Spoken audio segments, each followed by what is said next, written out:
The meeting of the Dudley-Charlton Regional School Committee is now in session. It is Wednesday, February 6th. We're at the Charlton Middle School, and it is 7 p.m. We will all stand for the pledge to the flag. I pledge allegiance to the flag of the United States of America and to the republic for which it stands, one nation, under God, indivisible, with liberty and justice for all. FY 2020 budget, and Dr. Nash. Yes, thank you. Good evening, everyone. I would like to begin before you hear from principals and directors over the next 2 evenings as we begin our budget process. I'd like to give you a little bit of what I call the FY20 budget perspective. And I'm going to walk you through, but not in a great lot of detail, the memo that I included in section 1 of your budget book, so if you want to open to that. But I just want to, for the audience's purpose and those who are listening at home, we begin our budget process, but we don't conclude it really until the end of the school year. Many things can happen between now and the end of the school year with respect to our budget. And over the next month or so, the committee will deliberate as to the proposals that we bring forward, certainly have discussions this evening and also on the 13th before we ask you to vote and certify the budget. But prior to doing that, I'd like to just give you some budget perspective, background of where we are to this date. When you build a budget, we need to always make some assumptions because there are some things that are always in flux. And so in order to start to build a budget, as we have done, I wanted to let you know what were the assumptions that we have made and what are the things that are still unknown for us.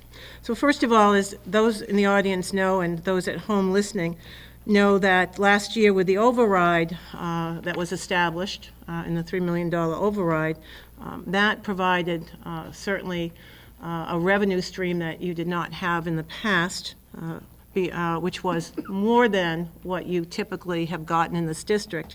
And this year, as we begin the FY20 budget, we are looking at approximately $1 million that we have in what I call it new money. As you are certainly keenly aware, in any school district,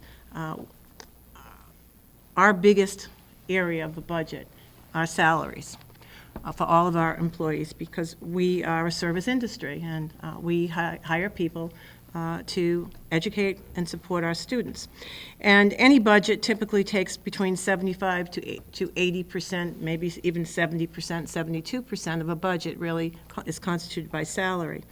If we were just to stay on par with where we are this year with salaries as we move forward, you would be using almost all of that $1 million to pay for the salaries. And so when you start looking at all of this budget in your planning purposes, you have to make some budget assumptions. And so these are the budget assumptions that we have put placeholders in the budget, so that as we built the budget, we needed to ensure that there was something there for these areas. One is salaries for all employees. We've had to put what I call a placeholder for that. Certainly, as you are aware, the actual salary cost for all personnel will be determined. And as you are also aware, we are in negotiations with our teachers union.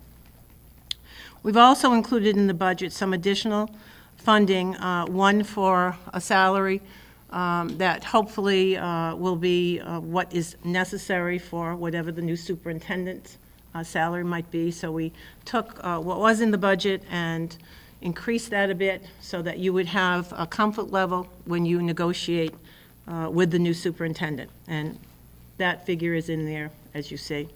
We also included some money potentially for any kind of reorganization proposal that Mars may bring back, that the committee may in the future want to act on for next year.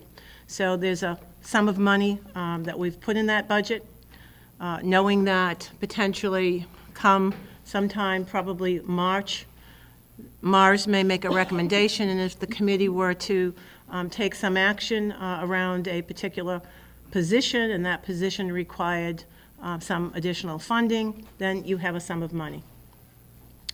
We also moved forward to stop, or at least start to stop or mitigate the reliance that we have on school choice in order to not use school choice to fund, in this case, some positions. Currently, the budget for this year funds the salary of our STEAM director out of school choice. So by moving that back into the general ledger side, we lessen that reliance on school choice. We also have budgeted school choice revenue at $890,000. It's something to think about because currently, as you know, on an annual basis, the school committee votes whether or not they want to continue with school choice. You are reliant and dependent on school choice to the tune of almost $900,000. You have captured that at one building and one building only. And I would tell you that to some degree that will be difficult moving forward to continue to do that in one building. It would be my comment on that. But just be aware that our budget relies on school choice. And any time that is not where we have budgeted, which is a little under $900,000, if we don't have that money coming in, then our budget is not balanced. And so we have made the assumption that we will take in enough money in school choice for next year to the tune of a little under $900,000. So again, that's a caution because that's the reliance on using that to balance your budget. We also estimate and are using $800,000 for circuit breaker. Again, we think that's somewhat reliable, or pretty reliable at this point. We anticipate up to 830, but we use the figure of 800. We also have made some assumptions for potential of unemployment. As you'll hear this evening, we're looking to do some reallocation of personnel, and there is the potential, because you are a region, for unemployment costs. We would be looking at school choice, replacing the STEAM director salary, moving that out. We could then look at and take our potential unemployment costs from that particular area. There are, however, a lot of unknowns, and that's those unknowns could have a positive effect on the budget, could have a negative effect. Some of these, however, could have a positive effect. We don't know what the real cost will be for unemployment as we reallocate personnel, whether or not the personnel will come back into the district in another position, whether or not we'll have unemployment. Again, unemployment in a region is something you own, unlike a town where you don't own that, so you always have to plan for unemployment, particularly when you have reductions in your budgets moving forward or even in the past. We don't know what those real costs would be if we end up with people who are either going to stay in the district or who will be employed somewhere else quickly. Then those unemployment costs get mitigated. We certainly don't know what the actual salary increases will be. As you know, we're in the midst of just starting negotiations. We've had to put a placeholder in, so depending on where that ends up, that could be a positive or a negative. Any additional increases, I apologize, the I is missing in increases. In SPED tuitions and or IEPs that are not known at the time of the budget presentation. We have done, I think, a very good job at looking at where we are, what we even anticipate potentially, but we have not put placeholders in this budget for out-of-district SPED tuitions. We have not done that. Typical in many budgets that I have built, we will put two placeholders around $100,000 because we know that somewhere during the year, we're probably going to have to use that. We have not done that, so we have done, I think, a fine job at having conversations, the SPED director, with principals, with team chairs, and talking about how do things look, what's the potential as we move forward, and if we can capture that now because we know that, then we do that. But again, this is the unknown between now and April. If something should happen, we're going to have to go back and we're going to have to make some decisions. Potential that I want to talk about a little bit is relatively new, and Rich can jump in on this because I've just come in at the very end of it. But the IAG, the Insurance Advisory Group, has been meeting, and there is the potential for Dudley-Charlton to enter, along with 3 other towns, into a joint purchase agreement. I've given you an explanation of that, and you can see the potential that that may offer. It is a quick turnaround in that we would be having conversations with all of the groups internally, and between now and the end of March, having to make decisions as to whether or not this is going to be the right move for the district. But the potential of the increase there, I think, in the savings of approximately $200,000 is substantial. So that's, at this point, an unknown. And then I'll talk to you about the next one. I think that will have further discussion later on. I will leave it at that and say that there is the potential for some kind of incentivized plan. We'll be talking about that a little bit later, so that I would ask that you not ask any questions on that at this point. So, assumptions, and you may tell us between now and next 2 weeks or so that you would like us to not make some of those assumptions, to take some of those out. You know, as you start to hear presentations from the principals and directors, we have done the very best in trying to say to you, here are all the positions we're looking at. We've prioritized those for you. And we will tell you in a minute that unfortunately, I wish I could fund all 10 of those positions. There is not a single new position that any principal is asking for, that any director is asking for, that we don't need. The problem is we do not have the funding. At this present time, given these assumptions, not knowing what the unknowns are going to be, we are looking at $12,000 more that we need.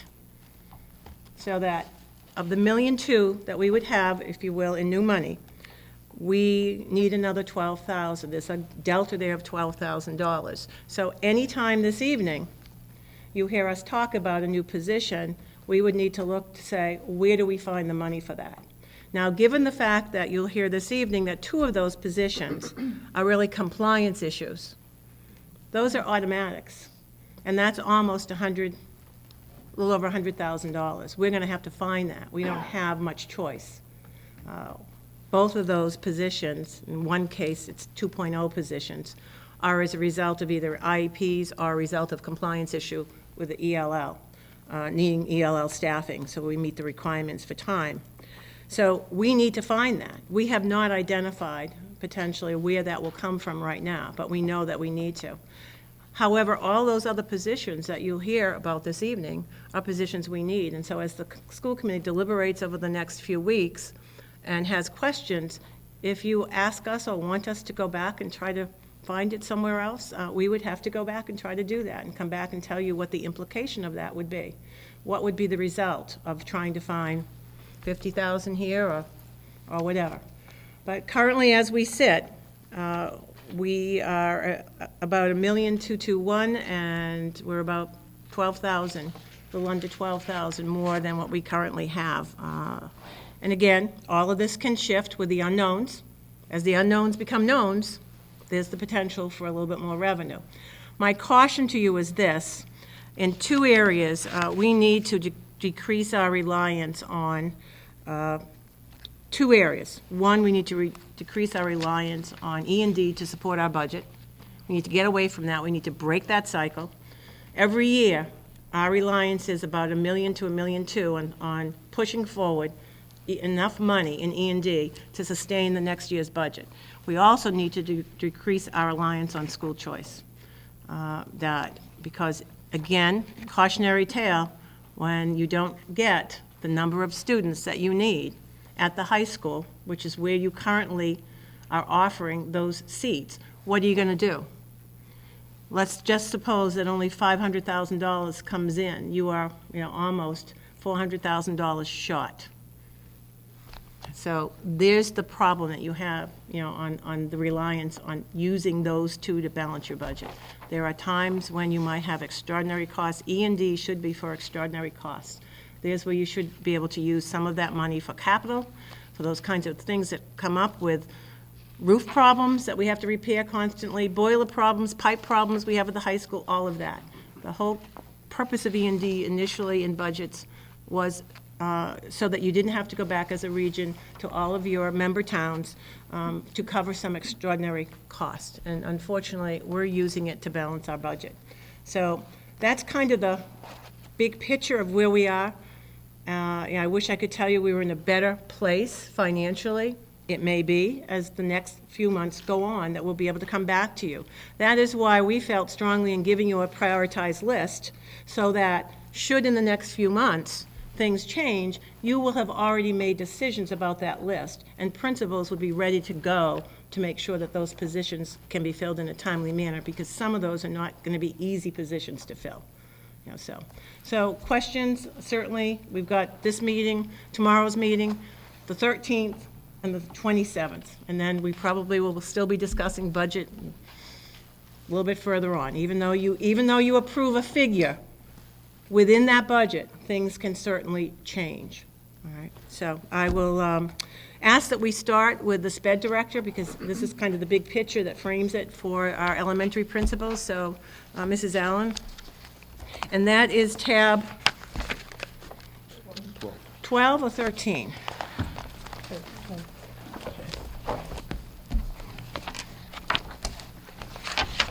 Thank you. I'm happy to be back tonight and join you. You had heard some of the big picture overview a couple of weeks ago, and I was able to share the district vision for the next few years. So now I want to talk about some of those specifics that fall in the area of special education.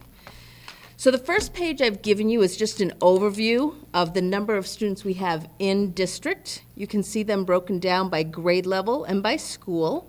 And again, these are just our in-district student numbers.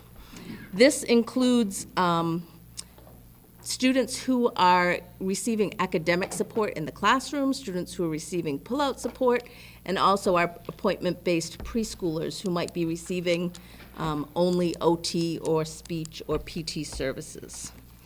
So those are our current numbers. We have 647 students that we're servicing in district. And these are different students, 647 different students. Yes, they are. Okay.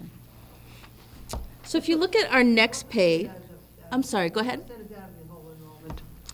We are at about 3,800 right now for total enrollment. So we're within what the state Right, 'cause I thought we were asks. kind of, right, we're low, Yeah. but yeah, so Right. we're lowish, kind of.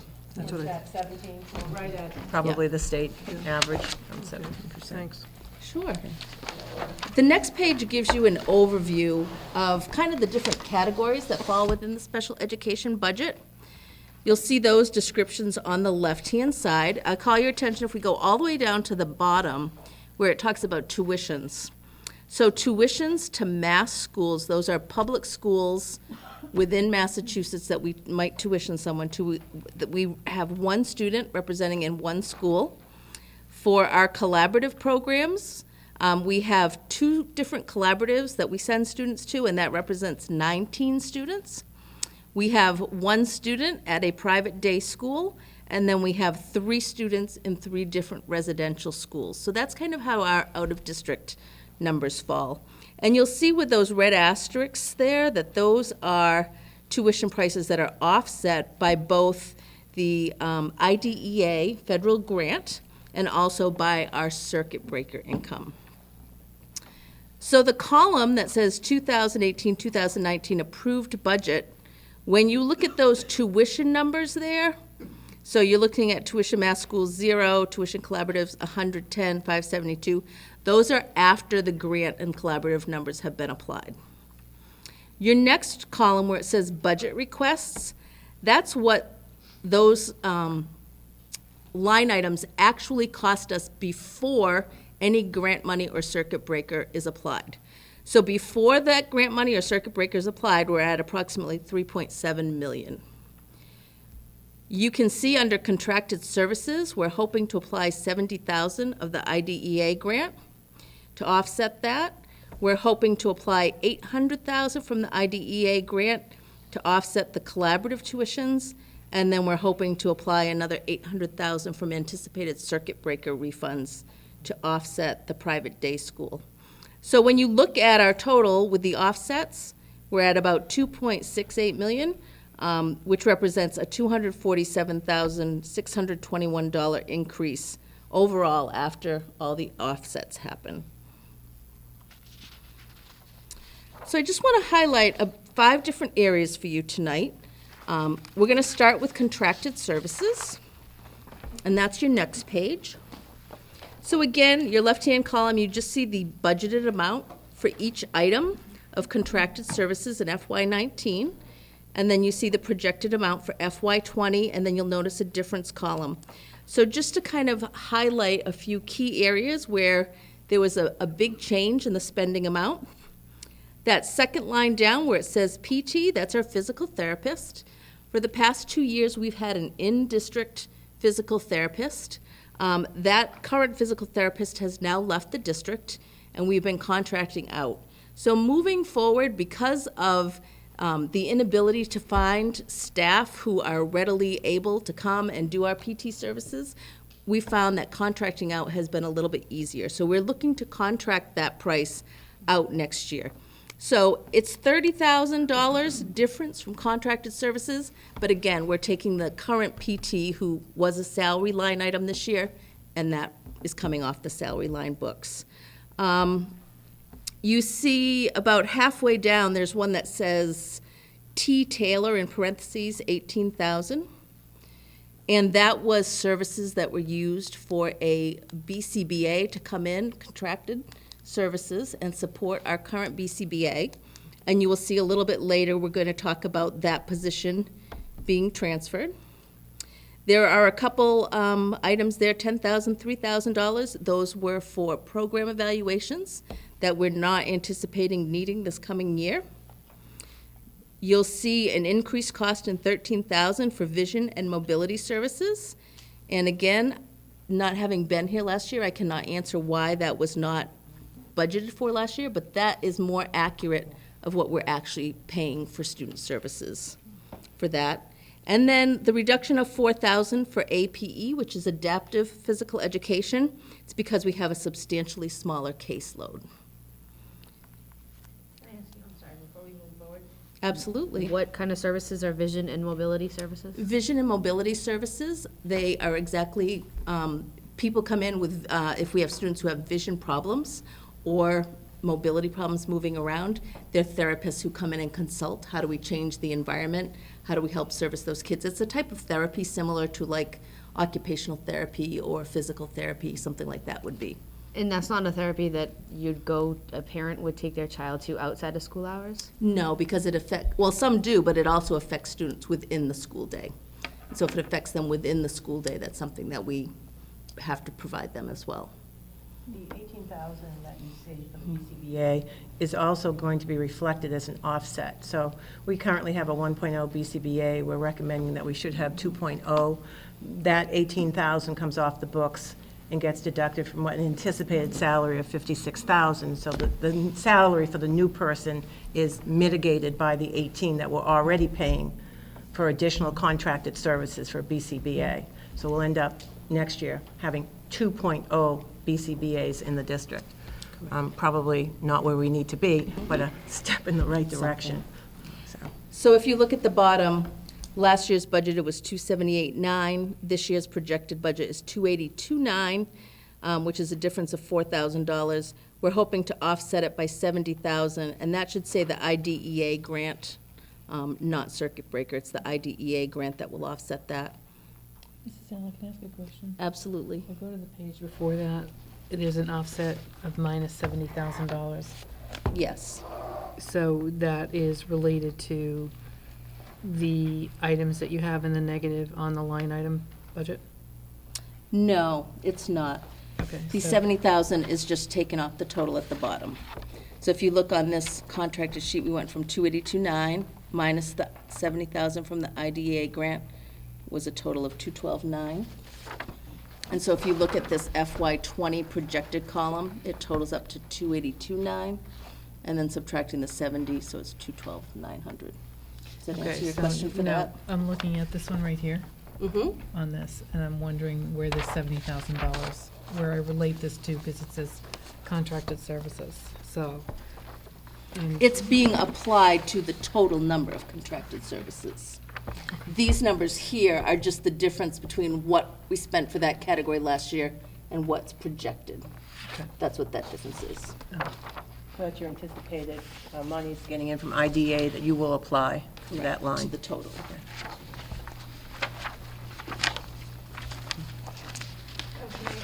Sure? No, don't be sorry. I'm new to this.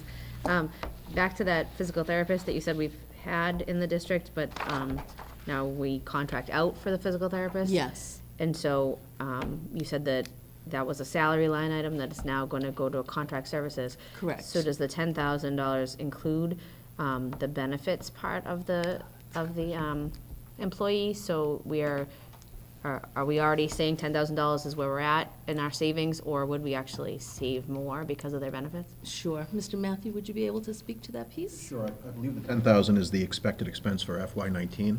The 40,000 represents the potential expense for FY20 through the contracted service. Has So nothing to do with- that's has nothing noth- to do with the physical therapist that we're no longer in need of. It's the contracted service for the physical therapist. So so this year we had a physical therapist that was a district staff employee. And then we we had budgeted another $10,000 for contracted PT services on Okay. top of that. Okay. Does that Next help? year, we anticipate not to have that. In district. In district, and therefore, the salary that is in the budget presently can be used to help offset that. But we're Okay. not going to go out and hire someone else. So I think that's what Mrs. Terry's saying is that, are we also offsetting their benefits as well? Right? Essentially, we've taken an employee is no longer an Right. employed by us. Right. So we will have a position, or the salary for that position Yes, available. so in And the his 10,000 was factoring. over and above. Right. Correct. So when- Yes. when we make the assumptions about who's presently in insurance and who gets certain benefits moving forward, we knew that this wasn't going to happen, and therefore, we don't put that in the budget as a Fair enough. offset for, health insurance or whatever the benefits were for that employee. Thank you.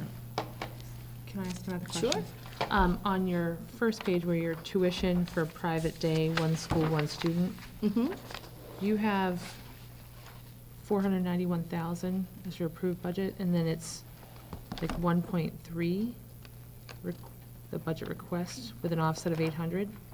That's for one student? Do you see where I'm looking?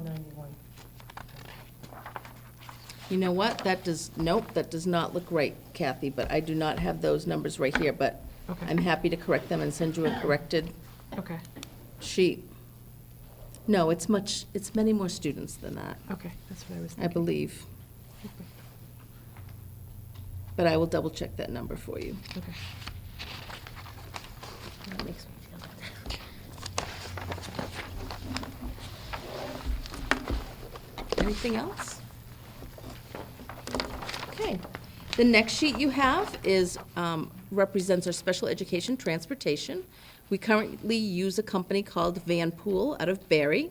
You'll see the number of students and the number of monitors and the number of different schools it represents for each category of out-of-district students, collaborative and out-of-district students, and then pre-K students. Right now, we are currently using 9 out of the 10 vans that we have contracted. We have 2 contracts with them. We currently are in the last year of a 3-year contract for our in-district runs, and we're in the first year of a 3-year contract for our out-of-district runs. And so that just gives you a breakdown of what we are spending on transportation. The monitors are something that are required by student IEPs. They're not just randomly placed on buses. They're something that goes through the team process, and they may be added based on need, and they may be taken off based on need as well. Those monitors, for purposes of clarification, are not district employees. Correct. So They are those employees of Van a Pool. van pool. Next, I've provided you just an overview of the special education staff. You can see currently our model, each school has a team chair. Each school has several special education teachers broken down by grade level. Until you get to the high school, then they're broken down by content level primarily. We have school psychologists in each building except for the high school, and we have speech therapists in all of our schools, again, except for the high school. The high school is a shared position. And then you'll notice the special education instructional assistants that we have.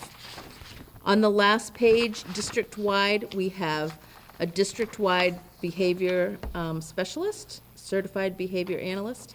We also have a district-wide occupational therapist. And currently, we're contracting services for physical therapy through French River and Southern Worcester County Collaborative, and then additional BCBA and LABA services through a company called Teach Us, Inc. So that just gives you an overview of the staff. This next visual image with the schoolhouses, this shows how many special education paraprofessionals we have in each of our buildings and the salary total.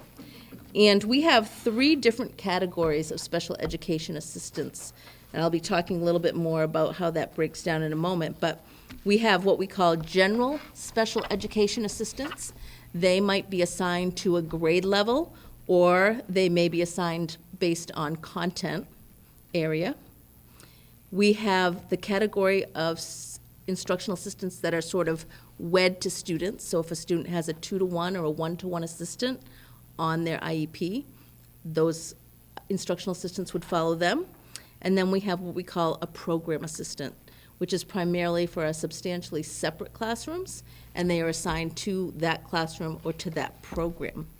And as we started collecting some of the data, and if you're reminded of the DESE advisory that I shared with you the last time I made my presentation about what is effective use of paraprofessionals. And this shows you overall we have 72.1 instructional assistants in special education in our district. And when you do the comparison, that is a very high number compared to towns around us. And we have wonderful instructional assistants. They are kind-hearted people. They will go above and beyond. They love kids, but it makes a difference when there's a certified teacher in the classroom with you as well that can really teach the kids those skills and strategies.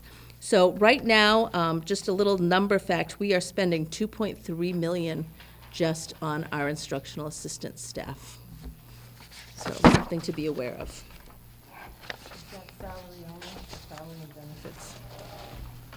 That'd be salary only. So that's salary only. Salary only. So it's not health insurance or any other benefits that they have in their wage and personnel, which I think is vacation. So as we had spoken, again, with the vision presentation, I mentioned to you moving towards the co-teaching model, and I'm thrilled to say that all of our district administrators are fully on board with that. And what we've talked about and what we are proposing is that they are each willing to trade in 2 general education SPED assistants per school. So either a grade level special ed assistant or a content-based special education assistant, 2 at each school, to cover the cost of hiring a new special education teacher. And you will see that in your district personnel reorganization paper. I'm not sure what tab that's necessarily under. 3 or 4. It's the personnel reorganization. Mason Road is the description. Yes, Mason Road is the description for all. It is 4. The very, And- yeah. It's the So if you look at the, Second where it page. says district-wide personnel reorganizations, you look at the second page of that where it says Mason Road, you'll notice each building is willing to trade in 2 general sped IEAs. So you see Mason Road, you go down, you see CES, you flip the page, you see DES, Heritage, DMS, and then the last page you have Shepherd Hill. CMS also. Oh, CMS also, yes. And again, the purpose of that is trading in those IAs in order to be able to get a special education teacher in a classroom with a grade level teacher or with a content-based teacher to be doing the teaching side by side, to enhance that instruction and to provide excellence and equity for all of our children. We are hoping to begin this with grades 8, 9, and 10.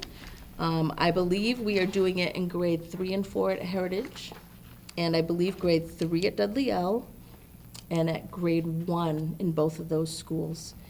And those are the grades we've talked about. Where do we start? Where does it make sense to give those services? We're starting in grades 9 and 10 at the high school because we can just scoop them up from the beginning and they'll get that equity for the majority, or if not all, of their high school years. And then the other ones we are picking up as it makes sense with numbers and classroom organizations, because it will take some reworking of IEPs. We have used a figure of $26,000 per instructional assistant as a ballpark figure.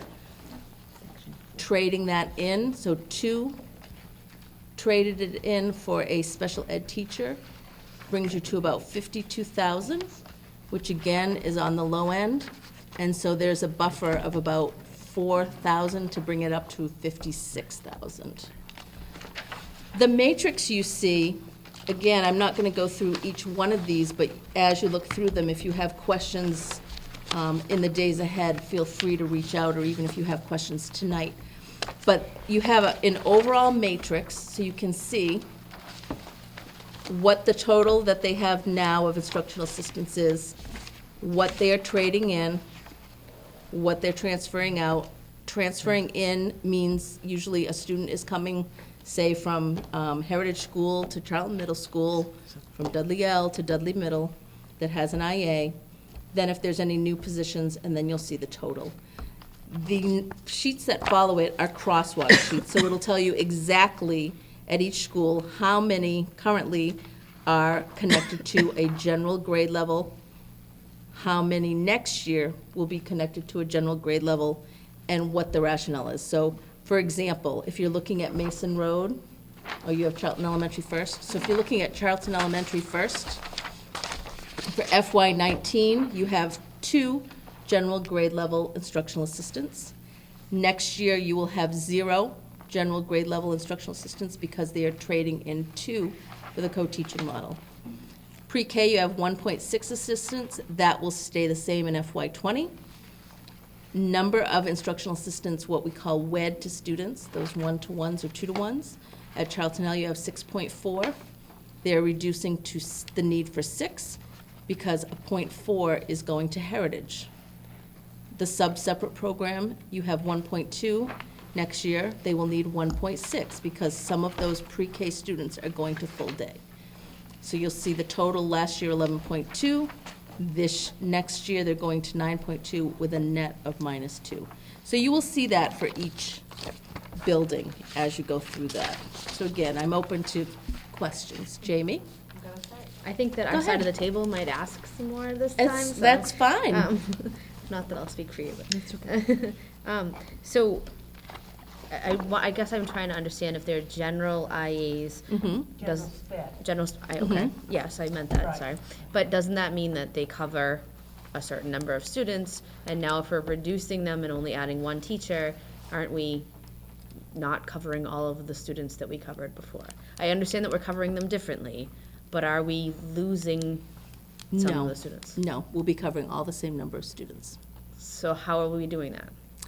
So through a couple different ways. We're looking at the IEPs to see who needs what for supports, but in the majority of the cases, they will be combined into classrooms, and teachers may, and initially in this first year, if, say currently there was, just for sake of easy numbers, 10 students in a class with an instructional assistant, 10 students in a class with instructional assistant. Typically, where they require, the IEPs require the co-teaching is for math and for English. So you might have a co-teacher coming in this room to teach math and English while this class is doing social studies and science. And then that co-teacher, that special ed teacher would switch, co-teach math and English with this teacher while this other class did social studies science. So this co-teaching teacher will float amongst classrooms. It's not that we're putting those 20 students that needed additional assistance into one classroom, and now that's a classroom that has 20 students that needed additional. Again, it's depending on the numbers, depending on what the caseload numbers are. But yes, in most instances, that's going to be how we have to start. You're not gonna Follow up put with more questions. 20 students, so that it really Right. becomes what you currently have, which is a class now totally made up of special ed students. Right, I was afraid we were Yeah, just right, putting no, that no. another No. So name you- on it. You've got to look No. at the IEP and the Right. services. In most instances, the disability is around ELA and math, but yet we may be delivering services in those other areas. So you know, when you do your scheduling, you look at all of your students. I think there's a list of how many we have in each grade, and principals will work to create that class and to say, what's the profile of those students? You know, what's the appropriate number? One of the misnomers about co-teaching is because you have 2 certified people, credentialed people, which you do not have right now. So you have delivery of services by a non-credentialed, non-certified individual. That is in violation of the law. It is not about equity. So when you're doing total pullout and you have a non-certified personnel, with all due respect, they are not special ed teachers, they are not content teachers. And that is the issue of equity. That is why the federal law changed. It wasn't about access, it was about proficiency. It was about mainstreaming and making sure we provide all students with the very best services based on their needs. One of the things that we did not have last year, if you remember, we kept coming back to you in August and September and October for additional IAs because no one did this crosswalk. No one sat with all the principals to say, what are the knowns, what are the unknowns, who are the kids that we think, you know, when IEPs come up that we're going to need. No one did that. We have done, they'll tell you how many times we've met with them to say, okay, let's go through this. Make sure we get the numbers right. Are our numbers correct? Remember, you currently have a variety, you know, we're not taking away IAs, whether to programs or students. We are looking at those general sped IAs who do a variety of services, some of which are not in special ed, okay, and replacing that model with a co-teaching model. It is, to me, it's about equity, it's about independence, fostering independence for students, so they're not constantly dependent on having someone in the room.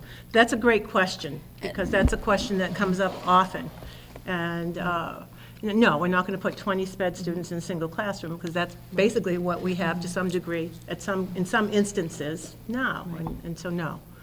And I think too, Jamie, looking at the numbers, so when you look at that first sheet and you say there might be 22 of special ed students in grade 1.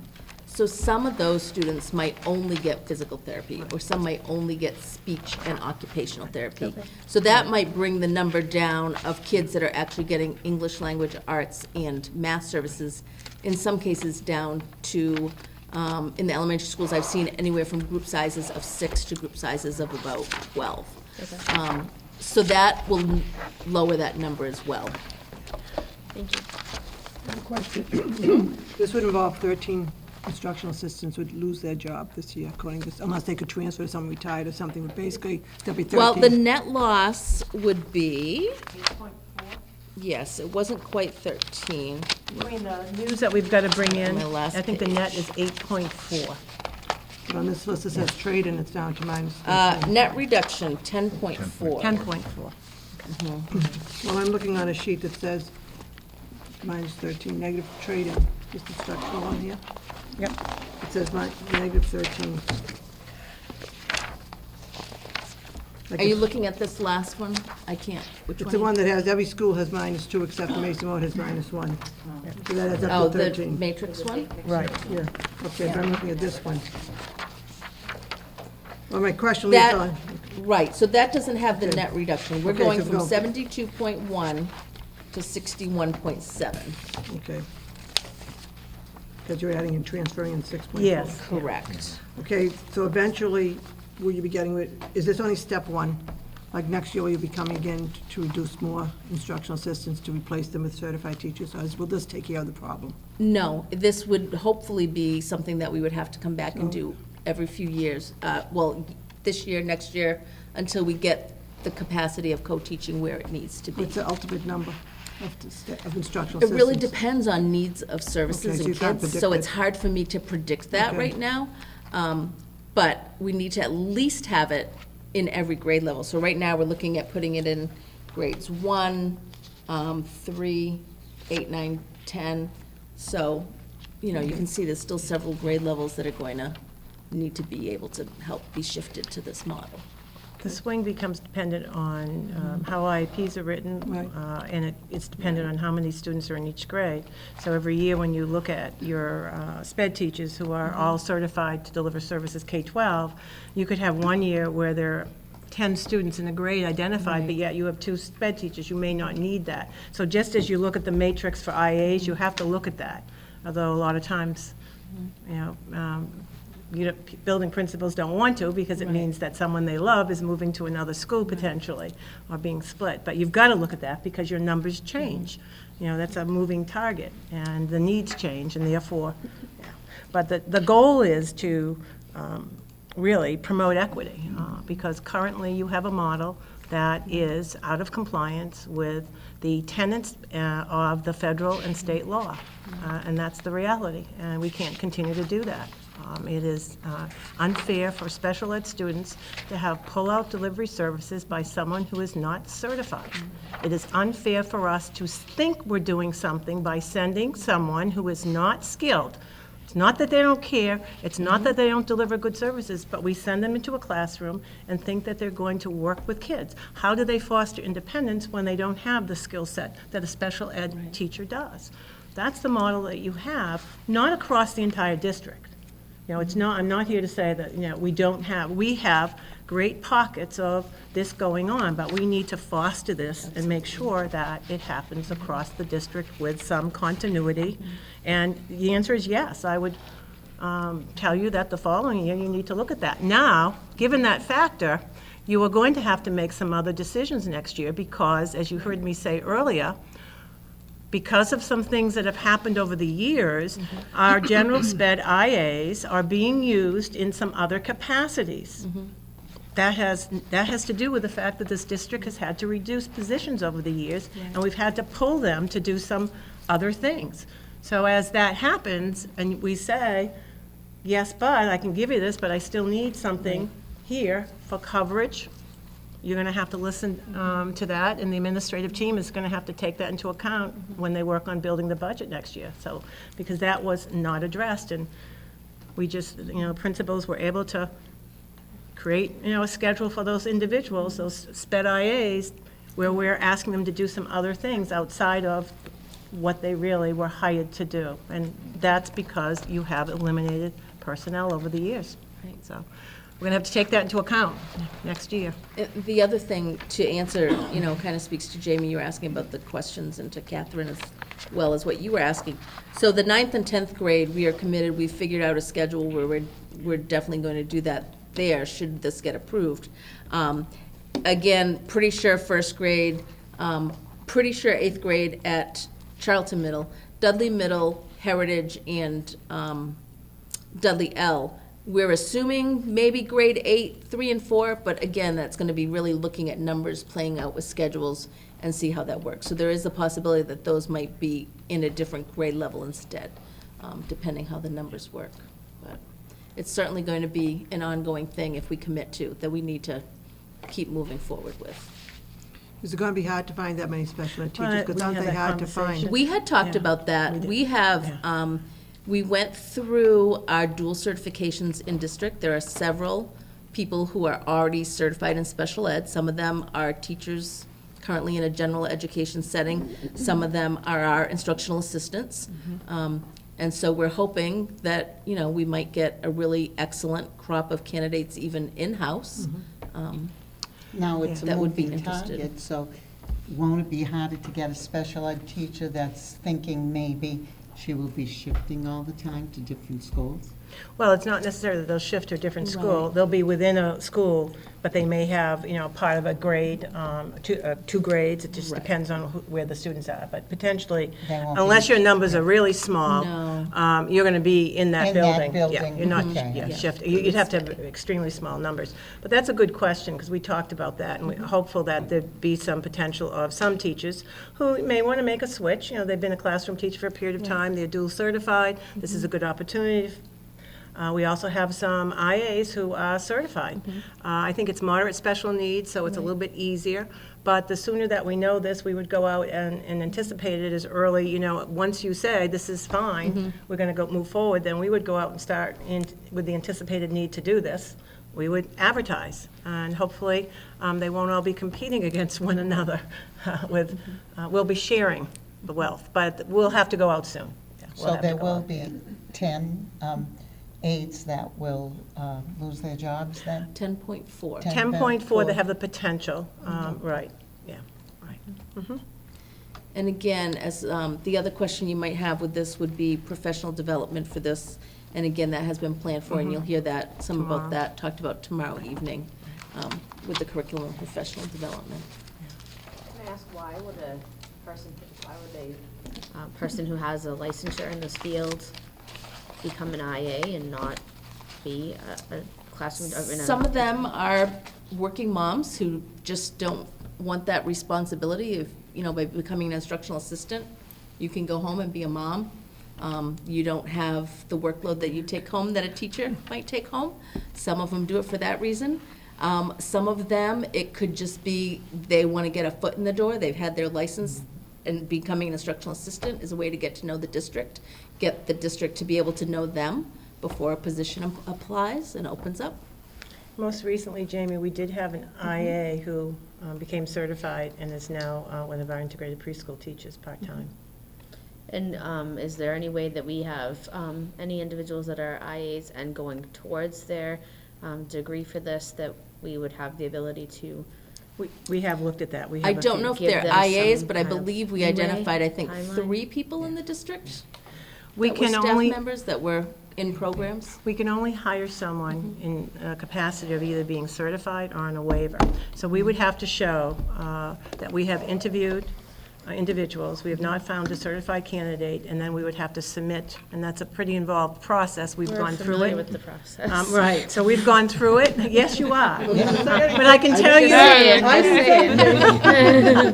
I can tell you it's even probably harder for a teacher. We've gone through it and been successful this year, particularly in special ed, because they recognize that fields like special ed, physics, biology, that, you're not, foreign language, you're not going to find necessarily always certified candidates. But the process is such that we have to advertise and post, we have to interview, we have to then put together a matrix as to why, and then apply for someone. So that is a potential down the road. I would foresee that could happen. Yeah.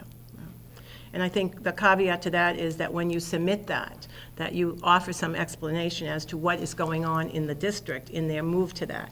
And if you look at your technical assistance that was put out in 2015, there is no way in heck that they should be saying to you, wow, that shouldn't be the case. I don't think we could get 7 people on waivers, but I think we, have the potential to submit it and, be successful maybe with a few, if that had happened to be the case. But, I have hopes that this district has a very good reputation, and that if you go out early enough, that you will find some good candidates who want to come here and work.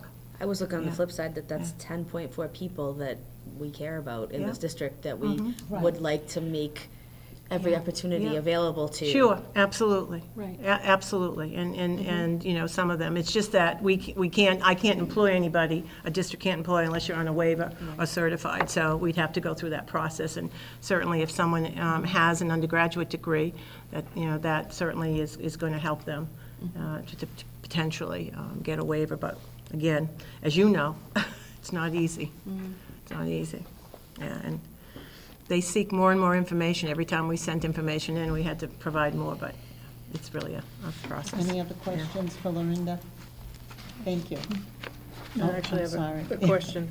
I know you have a lot of things that you're working on right now. Are you in the process of developing program descriptions We that are. will go along with the schools? We are. The question that I had, I just have a couple. On the Dudley side of the district, your sub-separate program only exists at Mason Road. And then, as far as Dudley, L and Dudley Middle, those students are moving over to the Charlton side of the district? There's only 1 student from Mason Road right now that would have been, traveling to that next grade level. Is that what you're asking? Well, no, I'm really kind of I'm asking, right now you've got 10 kids in a sub-separate program, but there's no sub-separate program over at Dudley L. Correct. We did talk about that as an administrative team. And it just, number-wise and student-wise and cost efficiency-wise, did not make sense at this point. There wasn't a large enough cohort from Dudley L yet, or from Dudley yet, where we thought it was time to move that We had lots program of there. conversations with Diane. We did. About, you know, putting a program in, not putting a program in. We Right. actually had it in, then we took it back out. We Right. looked at the students in the pipeline to see what their potential needs might be, some that had been identified.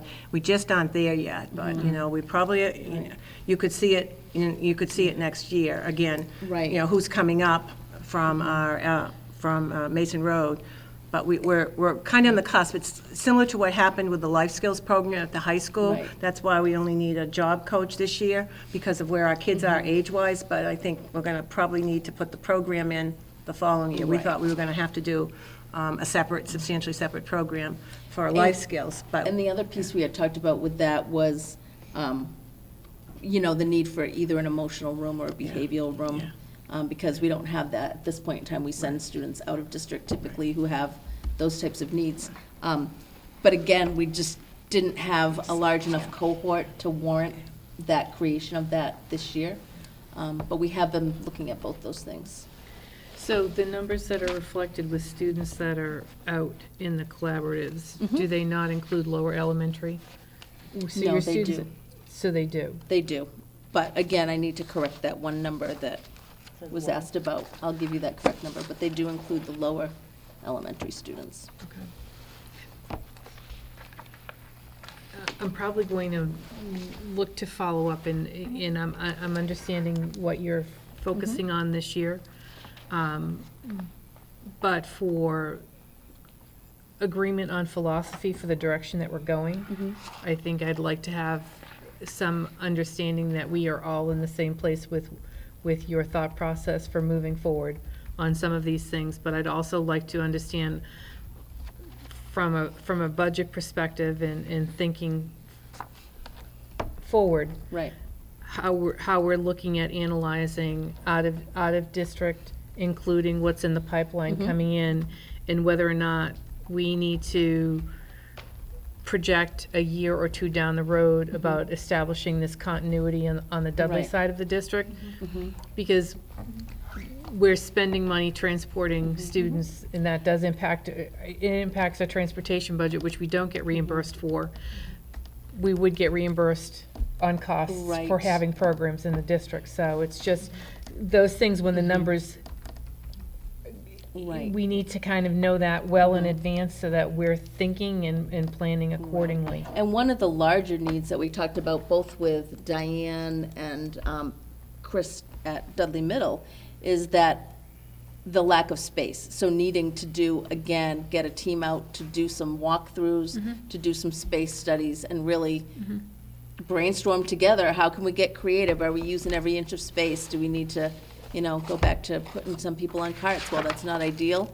What are our priorities of who needs spaces within a building? Because both of those buildings are really maxed with rooms as well. Just- So,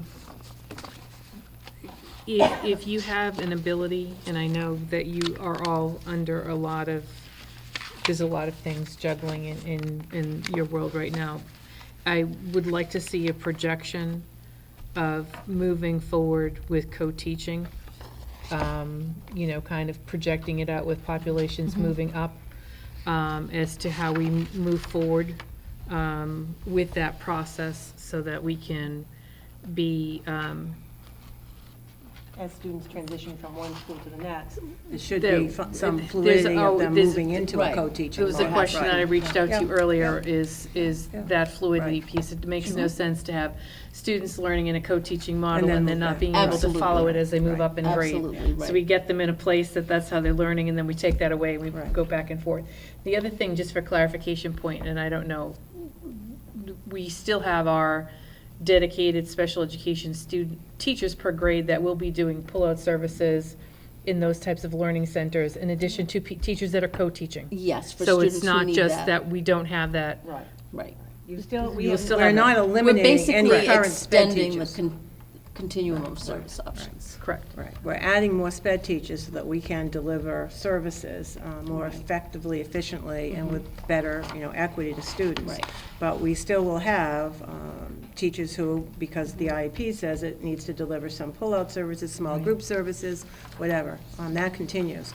What we're really doing is changing the effective model of removing the general sped IA from doing what they're doing currently, which is either working with a grade level teacher, content area, and in effect, delivering some kind of service to Now, students. when they have the pull-out model, when they are pulling out the sped teacher, does she have an instructional aid she's small with her? Only if there's very few that do, it's only if it's above 12 It's students. wedded to a student who happens to be in that pull-out. Right. And so the one-on-one Typically, or the the groups are two-on-one small goes, enough yeah. that they do not. They know. To answer the question, though, that you raised, Mrs. Rabbit, I think one of the things that we've talked about collectively is the need to clearly identify entrance and exit criteria for those substantially separate programs that right now are somewhat crossbred. You remember, we came back at Heritage, we talked about that. So what is the program we run? Because until you do that, the reality of trying to get out-of-district kids back in district, we've got to clearly have a model Right. and know what it does and what it's supposed to do, and be able to articulate that to parents whose students are out of district. So that's one of the things that's been on our plate. And then the continuum of that service of, you'd like to keep the student in their home district because, in their home school, if you will, because particularly with the young students, they are in their neighborhood school. Unfortunately, that doesn't always happen simply because of the cohort of students, and you may have to have the program at another school in the region. The issue that we've got right now is that we potentially, I think, emerging in maybe a bit is going to be the need to create an EDBD program that we don't currently have, but we just don't have that cohort of students. And again, space sometimes dictates where you run the program, and in a region, sometimes it's on the other side of town. You hope to put it in the school where most of the students rest and live, if you will, but that doesn't always happen because it's a space issue or whatever. But we need to look at those substantially separate programs and identify how you get in, what the program delivers, and what's the exit criteria. So we're working on that. One, just kind of a statement and then a question. One of them is, I think it becomes very confusing when we use cross terminology. So using paraprofessionals, then that's not what we have, which is instructional assistants. So Yeah. that Right. makes the terminology, I think, Right. becomes very confusing. Yep. Because paras get tied to No Child Left Behind, which Right. has its own criteria. But I'm curious into the instructional assistants when we start looking at, you've said that there's program assistants, there's instructional assistants that are wed to students, and then we have general sped slash.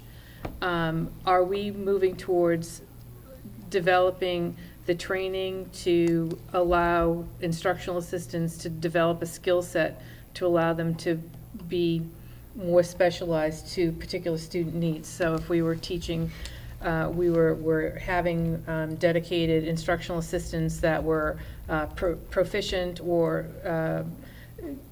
as ABA discrete trial instructional assistants, that we would then be creating skill sets within our instructional assistant pool that in itself could provide better outcomes for students and move their skill set along quicker. We do several trainings. Okay. For the ABA, usually our BCBAs and the outside BCBA consultants do those trainings for them. That's as far as I've gotten, as far as Okay. in my plans for I it. know, you've got, I Um, know that you have a lot to go, but- but I think as far as, I have difficulty seeing Gen/SPED as an instructional assistant. That just, personally, you know me, Yep. doesn't work for me as Right. it's not, there's nothing, it doesn't exist. So if we have somebody that's there for a reason, then it should be aligned with a skill set that is able to facilitate that student's needs. And a lot of our instructional assistants, in fact, I would say 80% of them that are in our sub-separate programs or wed to certain students are ABA trained. Okay. In some shape, form, or fashion. Okay. There is in other districts, there will be classifications that people that have Yes. that specific, Right. specific type of training, Right. similar to having a severe needs special education Yes. teacher versus a moderate needs special education And teacher. ours at this point does not Okay. You separate have that. one basic job description Right. for any instructional assistant, whether they're kindergarten, you know, the salary rate, the hourly is the same. There are no differentiations in classification. In Right. some districts, you know, you actually identify a SPED IA because you require a certain skill set, and then you have general IAs, and they get a different rate of pay, but Right. ours are all kind of together. One Yeah. It's something to consider Right. going forward. And maybe, we've actually talked a little bit about that. It came up in our conversation when we were looking at, you know, the kind of the categories of SPED IAs that we have now. Other than kindergarten IAs, everybody else is a SPED IA in the district. Right. So that 72 does not represent any of the kindergarten instructional assistants. So these are all special ed IAs, either in three different capacities. So I just have a couple more pages I'll try to go through fairly quickly for you. The team chairs, again, we had talked about that in the reorg and revisioning presentation, that we currently have 6 team chairs on paper, salaries budgeted for this year. We're down to 5. We had a team chair who left in October, and that position was not filled. So we are proposing to move down to 4.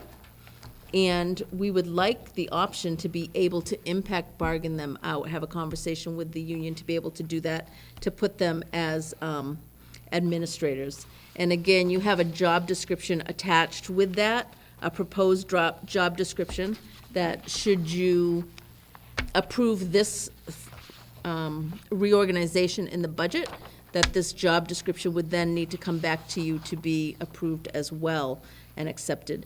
But a couple of the differences you can see in it from what they do now is they would be able to deliver formal and informal professional development to the SPED classroom teachers. They would help principals supervise and evaluate the SPED staff, and also they would participate in the design and implementation and evaluation of specialized programs under the Director of Special Ed. It would really, again, take them out of the building-based role that they're in and bring us all in a connected place. I had mentioned, again, in the reorganization and revisioning project that I shared, that these are people who are committing district resources and your resources. And we really need to make sure that we are all on the same page with how we commit those monies and how we think and how we understand special ed when we sit at the table and represent you. So that is that piece of the puzzle. Would you just explain, though, going from, we currently have 5, one position is not filled, to 4, how you would assign, what that would look like, what their assignment Sure, is so we as far would as be building? looking at. That's in their book. It is. It's after the proposed After job the job description. description, it's at the bottom, so it would be an early childhood coordinator, director, pre-K through first grade at those 2 schools. Again, 1 for Heritage and Dudley L, 1 for CMS and DMS, and 1 at the high school. And the other thing that my goal is, by doing this, it would help align the sister schools with curriculum and programming as well. So by doing that, you're looking at, from what they currently have as a salary, $473,170 is what their current salary packages add up to. And then you are looking at a proposed salary of up to $87,000. We had looked at assistant principal salaries and where did this kind of fall in line with what their job responsibilities would be. And so we felt that up to $87,000 would be a good place to put this. So that would result in a cost savings of about $125,000. Question about that. One of these team chairs right now is making 85, working 183 days, correct? Why would they ever apply for an $87,000 job and you're adding on 30 extra days to their year? I don't see how you'd ever get anyone for 87,000. They're working a full year now, basically. 30 extra days for nothing, losing. A couple of things. Part of it is because they're, depending on who the individual is, it may be that they want to eventually move into a position as a sped director, so it's a stepping stone. It's one of the things that a lot of times teachers ask about. There's no, they don't want to be a building principal, they don't want to be assistant principal, they see themselves staying in the sped track. It kind of sets that up. But you are right. They're losing money. We had established, a little bit higher, but we looked at, quite frankly, the salaries of teachers. We looked at that. We looked at where some of the people were. This would require us, again, to impact bargain with the union, because we would be taking these positions out of the union. It requires an administrative licensure. So that's the other thing that you'll see in the job description. So that's something that you will have to look at and ensure that that is the case, or that you have somehow made some arrangements for that to happen in a period of time. It is really a stepping stone for some people, not all, but for some. Well, I just have two questions that you mentioned. If some of these people are uncertified, where are they going to go? Will they be one of those co-teams? special ed teachers? They could, if they chose not to, because again, we look at not people, but the Right. position. We have potentially 8 sped positions going to be open in the district. So they'd take one of those. So, yeah, so no one is really going to get bumped. Remember, we've got 8 potential new positions, so if someone chooses not to be a team chair, they are always going to have a position, because I'm assuming that most of them probably are PTS status, professional teacher But status. then, thinking of the numbers, if you had to go out and hire one of these people, 87, and we put down only 56 for the teacher, do you see there's a 30,000 difference there? So that, those figures are not really going to be accurate anymore. Do you understand that? Because if, let's say, the person who's making 85 is not certified, she goes into a classroom that you Right. said you were allowing Yep. 56,000, we're offering 30,000 right in Right. one position. Right, So I could have 8 yes, times. you'd have to make, you'd have to, Yeah. you've got 8, you're Right. exactly right. Right. If all of them did that, we'd Right, be in a... exactly. yeah, They might right, want, some might not want to work it for a Right, year. right, exactly. Plus they're losing money. And the other thing we talked about is, if we get to the point where we impact bargain them with the union, to talk about the fact that, since they're effective in what they do, if they're people who are interested in applying and they're already within the district, do we work out some type of agreement where they have up to a year to earn an administrator's license, if that's something they still wish to continue and they don't have it? Some of them do, some of them do not. So that's that piece. The next one you see is the additional board-certified behavioral analyst. I think for some reason your job description isn't in front of it. But we currently have a BCBA who is at 54.5. We contract services out, which is another 18,000. So we're spending currently 72.5 on a full-time BCBA and a 6-hour-a-week consultant model.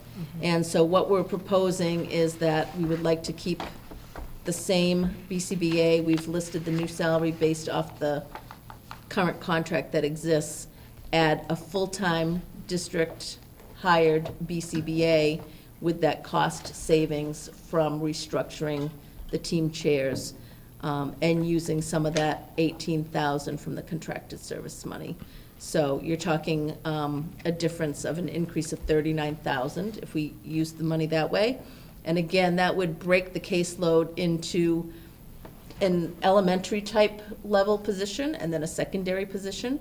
And it would split up coverage for the sub-separate classrooms as well as give them a much more balanced caseload.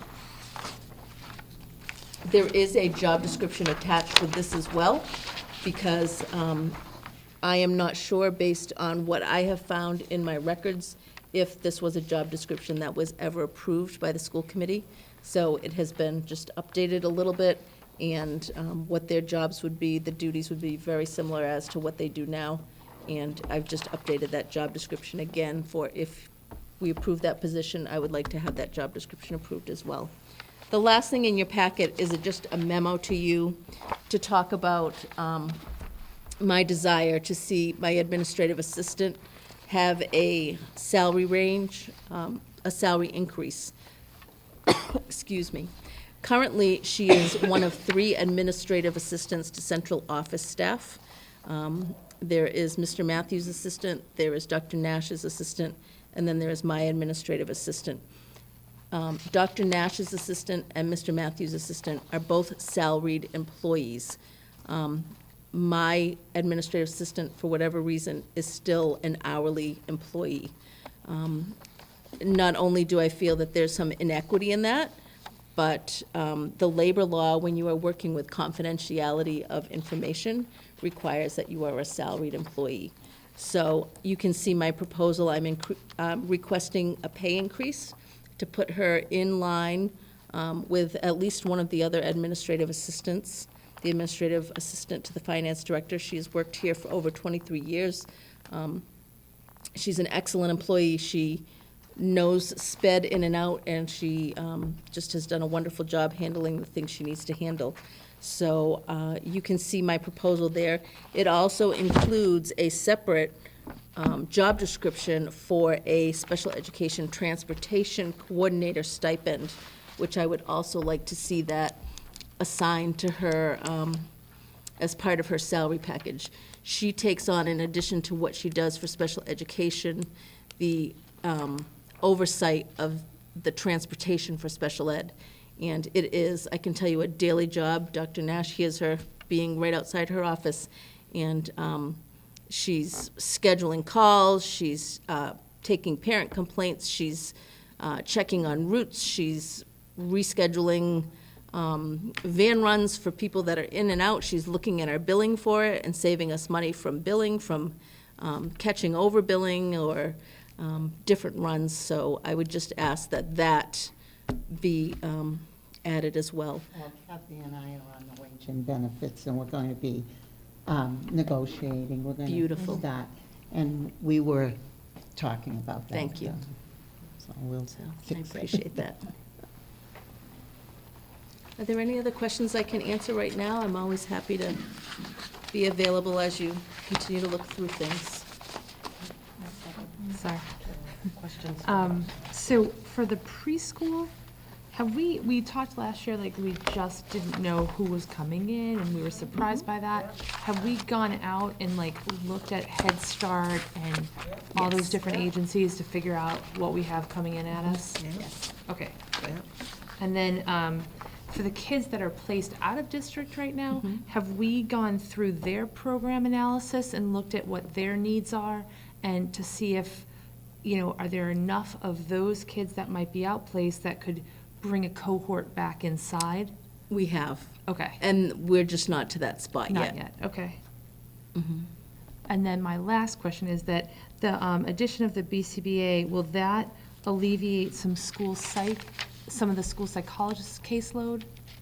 Or, No, that will No. just alleviate the caseload of the current BCBA. okay, thanks. Just a general comment. It would be really helpful for all of the material in the budget book to have footers that have what school or department they're at, so when we're looking to do comparisons, not to necessarily to you, Mrs. Allen, but page numbers would be helpful for us to be able to follow along. But I was trying to look at school to school, and because once you get to the second page of the spreadsheet, the school name is not there anymore. Once you take them out of your book, you get a little bit of, it's a little bit of a pickle. So that would be just helpful if we could do footers and page numbers on that. My question to you, Mrs. O'Coin, is, are we tonight going into the specifics of talking about, do we approve job descriptions? Do we look at? I think we can hold them till later on. I mean, once you get Okay. all of the presentations. Right. Time to We have the 13th to continue discussion, and Okay. even on the 27th. But I wanted to make sure that the job descriptions, as we were proposing things differently, you had something in front of you that you would then vote on, because we're not sure that in our research, using Sandy, that all job descriptions came forward to you for approval, so.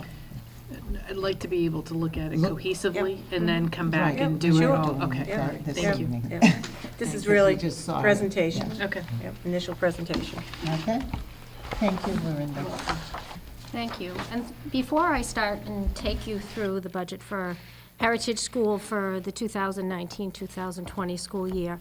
I just wanted to thank you personally for your support at the beginning of the year for the sub-separate programs that were mentioned just earlier in Mrs. Allen's presentation.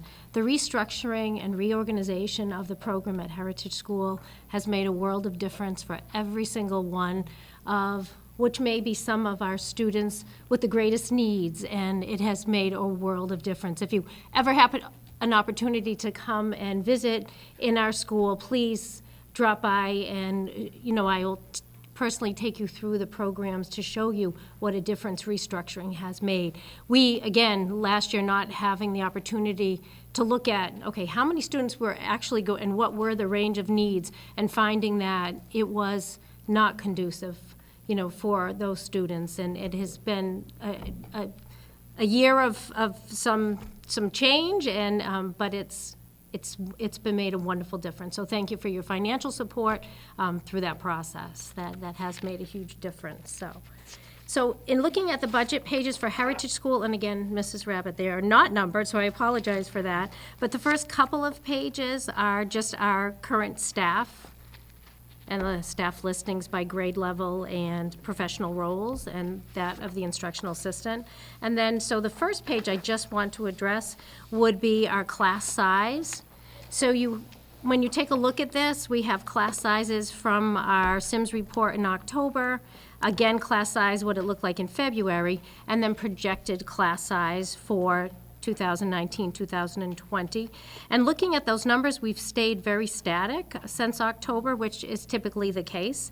However, the change that you will see reflected in projections for 1920 is that in grade 4, I have a fairly low number of grade 3 students right now, 142 students in grade 3, and they will be transitioning to grade 4.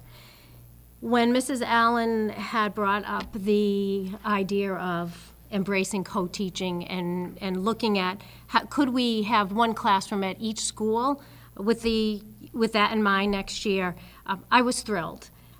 We have had for several years at Heritage worked towards having many of our special ed students receive their support in the classroom. Again, often it is our special ed teacher who goes in and works side by side with the gen ed teacher, and sometimes it is one of our instructional assistants. But when it can be the marriage between that gen ed content person and that special ed teacher who has the skills, the strategies, the background to recognize when a student, what and when a student needs more scaffolding, less scaffolding, some independence, that's where we see students make the largest gains. So when I looked at my numbers for grade 4 next year, it hit me during a meeting we had that for the last couple of years when I've hired teachers, I have looked to hire teachers who are duly certified. I'm so thrilled when I can get a general ed classroom teacher who also is special education certified. I figure I'm getting, a real deal when I can find a person like that. And Mrs. Terry was talking about instructional assistants who have degrees. I have a 3rd grade teacher who her first year at Heritage School, she had a master's degree from UMass in elementary ed, and she was an instructional assistant. She had grown up in this district and said, I just want an opportunity to work in Dudley-Charlton, and eventually I want my own classroom, but I know I can learn so much as an instructional assistant. So we do have some very qualified, and they're outstanding people in the role of instructional assistant. Many of them do have certification and will be able to fill some of those positions. So by reducing the number, this year I have 7 grade 4 classrooms, 2 6 classrooms at grade 4 next year. It would change the student number in each classroom in grade 4 from 20 to 23. But what it would allow me to do is to take one of those duly certified teachers. I would not have to hire, I would shift a gen ed teacher to a grade level and then approach my teachers that are special ed certified saying, would you like to be in a co-teaching model? The only detriment would be that I would going from 20 in a class to 23 in a class. But when I look at the trade-off, grade 4 students are much more independent than second graders. My second grade numbers would still be low. I'd have 20 in second grade, 22 at third grade. We've gone to co-teaching the last few years at Heritage School in grade 4, and I've just seen that our students have grown more independent, and I do think that 23 in a classroom is not that, it's not a number that's going to make a significant difference, but it certainly would make a significant difference, and it would allow me to work towards 2 co-teaching classrooms next year. So I would have 1 co-teaching that would be with the reduction of those 2 instructional assistants, and then the second co-teaching classroom would just be that shift. And it might only be for a year, but I'm willing to take that chance, looking at the smaller number in grade 4. So that's why my projection looks like 6 in grade 4 next year instead of 7. So as far as new positions, the next page talks about new staffing requests. And the next one on the next page is the request that I'm sharing with Mrs. Pacheco in Charlton Elementary School. Many of you may know that over the years, there have been years where we've had a paid support person in our libraries. The last couple of years, we have relied solely on parent volunteers, and I thank them. Our volunteers are outstanding. We have many parents who come in and provide that service to our students, reading in the classroom, helping our students find books, helping students match books with curriculum needs. But having one person in that role that could go between both schools, I think the benefit is that there's some consistency, and that person in that role will know the families from both schools. And our pool of volunteers gets smaller and smaller each year as there's so many working parents, but it would be allow her when there isn't, or she or he, when there isn't someone to fill a library slot, looking at the whole pool from K to 4 and saying, or pre-K to 4, knowing I've got a parent who said I'll do both schools.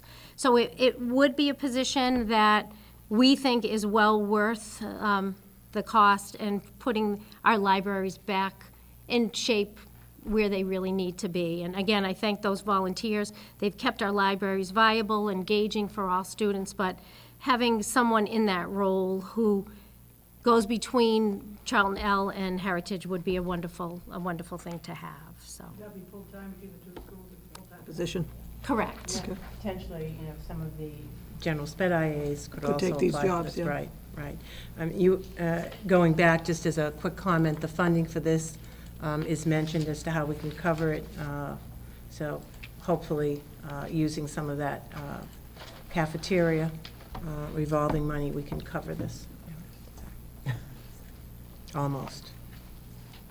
I don't think the rest of the people know that because it's not on You the want to sheet. explain? It's in here. But it's on the Heritage sheet. It must be in the No, other it's sheet. in your, the it's in your, ranking sheet of your position ranking requests. sheet. But Yeah. do people understand what that Right. means? So in essence, at Yeah. each of the 4 elementary schools, we have cafeteria monitors who are there to assist with student behavior and those sorts of things.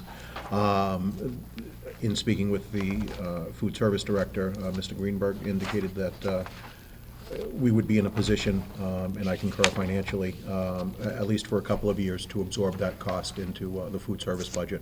Still reporting to the building principals as they currently are, but the funding source would come from food service, and that would allow us to bring back a position that, we certainly have talked about a lot at this table over the last couple of years. It was a painful decision to make, to cut, and certainly the building principals have advocated to bring that back, so this is a way of doing that without impacting the district to any great sum. So the next position that's listed for Heritage is again that co-teaching position. No new salary cost. It would be covered by that offset of the 2 instructional assistants. This I'm looking at to put in grade 4. That was my original thought, heading into grade 4, trying with the team teaching. I think the team teaching model will really embrace it, and I will be able to do some flip-flopping of where that person goes to meet the needs of the students. So that is the position that is the reorganization. And then on the next page is the second special education teacher, who again, I have several who are duly certified that I could just shift a position It would not cost any additional money to hire because I have several special ed certified in staff, and I would be looking for that. I believe now at grade 3 is where I think I would shift that grade 4 teacher into grade 3, and I would be able to make one of my 3rd grade classrooms a co-teaching classroom. My technology request, you'll see that I have none. I did originally have a request for an additional Chrome cart. Last year, grade 3 was required to take their MCAS on the Chromebooks as well. And students from grade 2 through 4 at Heritage School have, and with our technology integration specialists, we have certainly intensified our use of technology within the classroom. And unfortunately, due to budget constraints, we had to take that off, but that was the only request I had for technology hardware, so. Through the chair. What a cost of a Chrome cart is? It's roughly $10,000 Okay. for a Chrome cart. And we've had, over the last several years, fundraisers at Heritage School that have been outstanding. And we typically raise, last year we raised $12,000 with our Susical, and that's usually where our money goes, to support technology, because year after year, that was the piece that was cut out of the budget. So we have one planned for again this year, and that may be where, hopefully, some of our money will go towards supporting some more technology. Thank you. Thank you. And the next few pages are my capital improvement. Heritage School was built in 1989. It seems like it just turned 25, but it will be turning 30 this year. So, it's a little bit older than the middle schools, and although our buildings look absolutely beautiful due to the outstanding work of our custodians, you'll see the list of things that eventually need to get done at Heritage School. But on the second page is what I have provisioned for, the amount of money that I'll be able to spend for next year. The stairwell that students who are dropped off come on the side of the building. It's a circular stairwell. The railing is in need of repair, and also the stucco in that stairwell. And that cost is roughly $15,000. So that's the one capital improvement I know we need to make. That's our next step that we'll do over the summer. But completed in this school year will be the handicap ramp outside a grade 2 classroom that has been in need of repair, and we had to replace and relocate our propane tank. So that will be completed this year. And then the next couple of pages are just my salaries, services, and curriculum needs, my proposed budget for the line items for the next year. Yes, Mrs. Brown? A couple questions. You have the line item for the special education summer school. So that's for the district-wide summer school program? Yes, I have a program at Heritage School, so that would be for the students at Heritage School whose IEPs require summer Okay. services. That would be the cost of those students. Okay. But you're the building that runs the summer school for? I have been in and out depending on the wiring projects. Okay. So. No, I'm you're not the only sure. school that had that line item, Yes, so. it has been okay. at Heritage School for Okay. the elementary. And the question really goes to Mr. Matthews. So the items that the principals have put on their list that are not moving over from The how capital. much it costs to go over, we're going to include these into our capital Capital. budget, and then we'll Exactly. deal the cards from that place? On the Yeah, side. in Okay. with what each of the buildings have done and over the last couple of years is, we've got, a basic skeleton, but, for example, at Heritage, they are using heat pumps, individual heat pumps to heat each individual classroom. I can't tell you that that's the best choice to continue with for the next 30 years. And that's where we need that outside professional to come in and say, no, you're doing it absolutely right, do that, and you're golden. Or, no, do it this way, and you can save X number of dollars. Right, so perhaps you can fill us in the budget meeting on the energy management system, because $170,000, I really wanted to know what the energy management system is, but we can talk about it at another time. I'll give you a 30-second lowdown. Okay, would work for me. 30 years ago, the decision was made to have automated logic as the controller for the entire HVAC system. The decision was made to use high voltage wires, which was the next coming thing, kind of like the dirigibles of the 1920s. It was the next coming thing until it blew up. That system stopped working in about 2014, 2015, and right now everything's controlled manually. Okay. Good to know. On your enrollment numbers, you have your class sizes for February 2019 the same as your projections, and I didn't know, I would think that those would move forward. Yes. So what I have right now, those most recent was in February 2019. Right. That grade 2 is actually the grade 1 students. Oh, So that, where it says grade 2, that's actually the grade 1 okay. students. Okay, that I'm makes not more counting the sense. grade 4 students that are moving out Okay. of my building. So it's looking at students for next year, but at the numbers from October and February. okay, that makes better sense. Thank you. Through the chair, Mrs. Pastore, do you typically have a lot of move-ins in your building over the summertime? Do you get hit?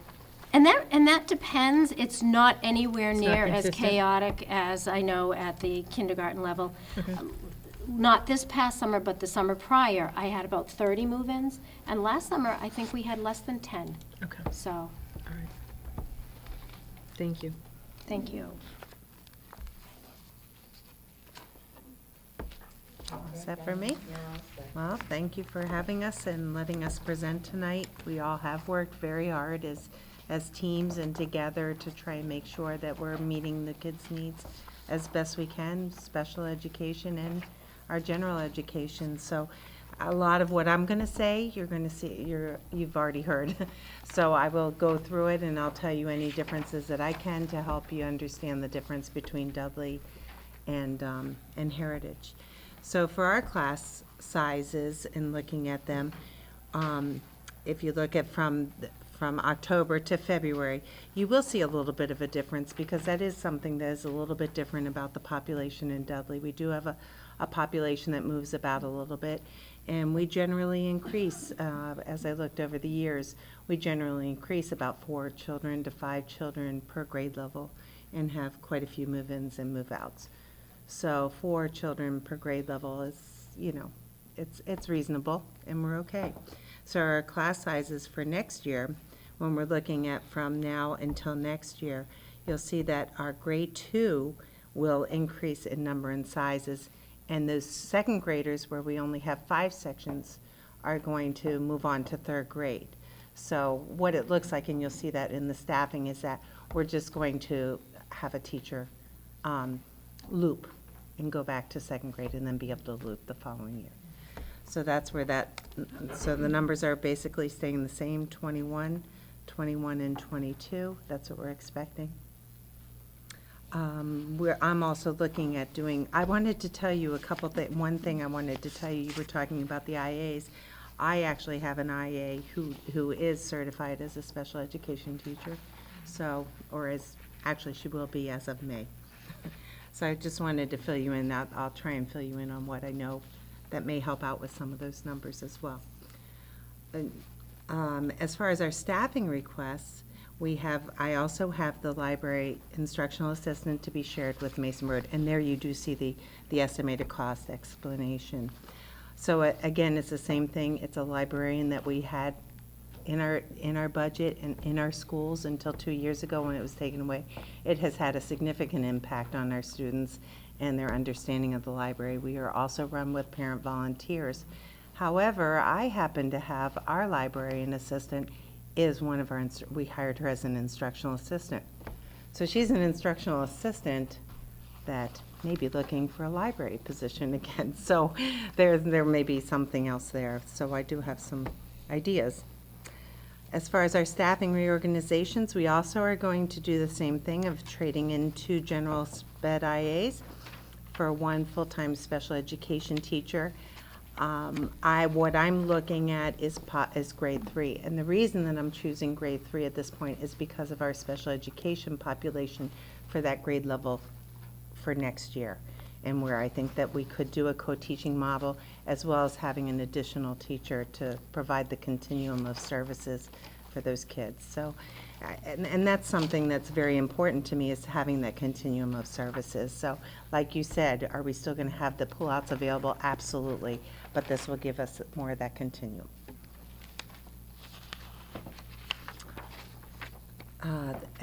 And then I have the grade 3 teacher moving to grade 2. There is no cost, and that's just meeting the needs of our numbers.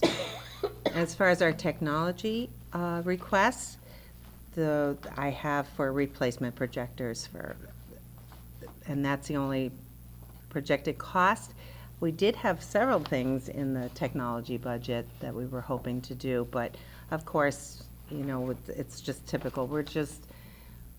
We were trying to add 3 smart boards per year to get our classrooms up and running with all smart boards in the classroom. So we'll hold off on that, and we may be able to use our box tops, whatever we can do to find some funds to help out with that, as well as some replacement projectors, and that's just not possible right now because we're dealing with replacements for the items that we have.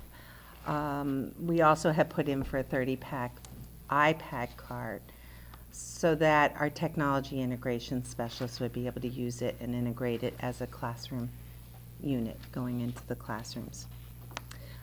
We also had requested a Chromebook cart, and again, it's just to meet the needs of MCAS testing and our 21st century skills.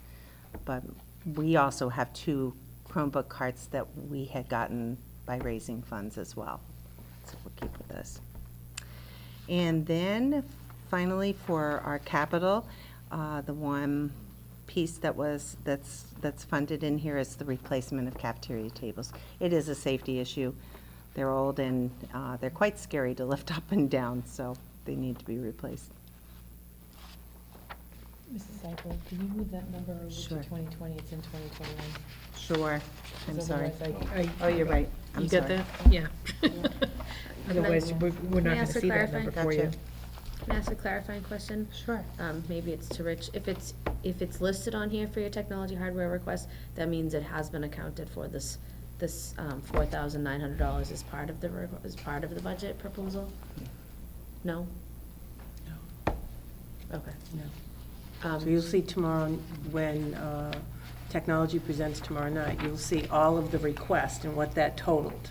And it was approximately 200 to 300,000 more than what we could appropriate based on FY19 figure. So he had to go back and have conversations about, we need to replace things before we continue to buy new. But I wanted the principals to be able to present to you just like what they requested. But this is a replacement projector. These are 7. This is 7 replacement projectors. I don't believe, That was the one those, thing that. tho- that's those the may one be on thing there, that they're is- replacement, but if they're new, additional, That's then they fair. would I have just been. wanted to Yeah, follow the right. process here. Yeah. And then, are those types of items things that could be applied through that DCEF, the Education Foundation? Well, that's where we'll start Probably heading. go is- for. Okay. I didn't know Grant. who applied for that, if it was individual teachers, or if a school principal could apply, or all, Both. any. Any. Fair enough. Thank you.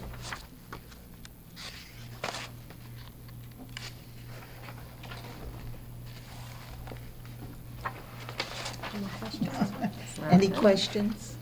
I have a question, and I apologize, because you're the first one that came up that I highlighted this. You have in your line item budget, a line item for home instruction. And there were several schools that have a line item for home instruction, but not all. So could you explain to us what the home instruction line item is for? You want to help me, Rich? In essence, I don't think any of these numbers have changed significantly, or possibly not at all, over the last 4 or 5 years as I've been here. Generally, those are, students that may be out of school that require instruction at home, It's really just a placeholder that's used, there may be $4,800 budgeted at Dudley Elementary School. They may use, $1,000 of it in one given year. Another school may use a little bit of that money. So this could be the student that's home, like on a medical Medical. situation. Medical. And that's where we do 6 Or hours a or week of tutoring. hospitalized. or- Okay. It's probably that instead of having it appear as a placeholder in every school, Okay. collectively, it appears in one place, but it is used dependent on where kids are in another building. No, I just wanted to clarify that that was what I thought it was for. I Yeah, just wanted to make yeah, sure that I yeah, was it's just- correct. Okay. Any other questions? Thank you. No, I think. Oh, I'm sorry. I told you, we're gonna have questions. Sorry. I see that you're decreasing your textbooks by 13,000.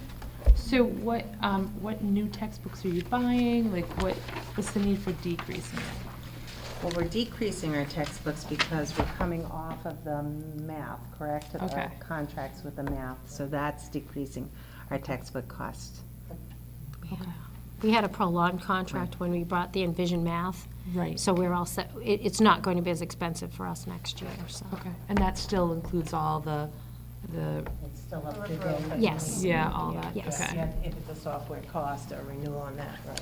We also moved some of our costs into technology, and that's the part that will, so the cost for some of our programs that we use, that we apply for, IXL, Splash Math, those types of things came out of that textbook budget, and now they're in technology, so you'll see that as well. So that's going to make a big difference. Yeah, do you have enough licenses that you need for all the, like, remedial programs that you need? For like That's why we IXL? centralized it, we believe so. Okay. We believe so. So that's why we kind of you'll see actually a spreadsheet with the different software. And so we wanted to make sure that it's accounted for. We get a view of what it looks like district-wide and in each building, what they use. Any other questions? Thank you. And looking at your schedules this week and next, you are a volunteer group. You guys should just put maybe a cot somewhere. But thank you for all the time you're putting in. Hiring a new superintendent and taking care of the budget are two really important things. So thank you for being volunteers to do this for us.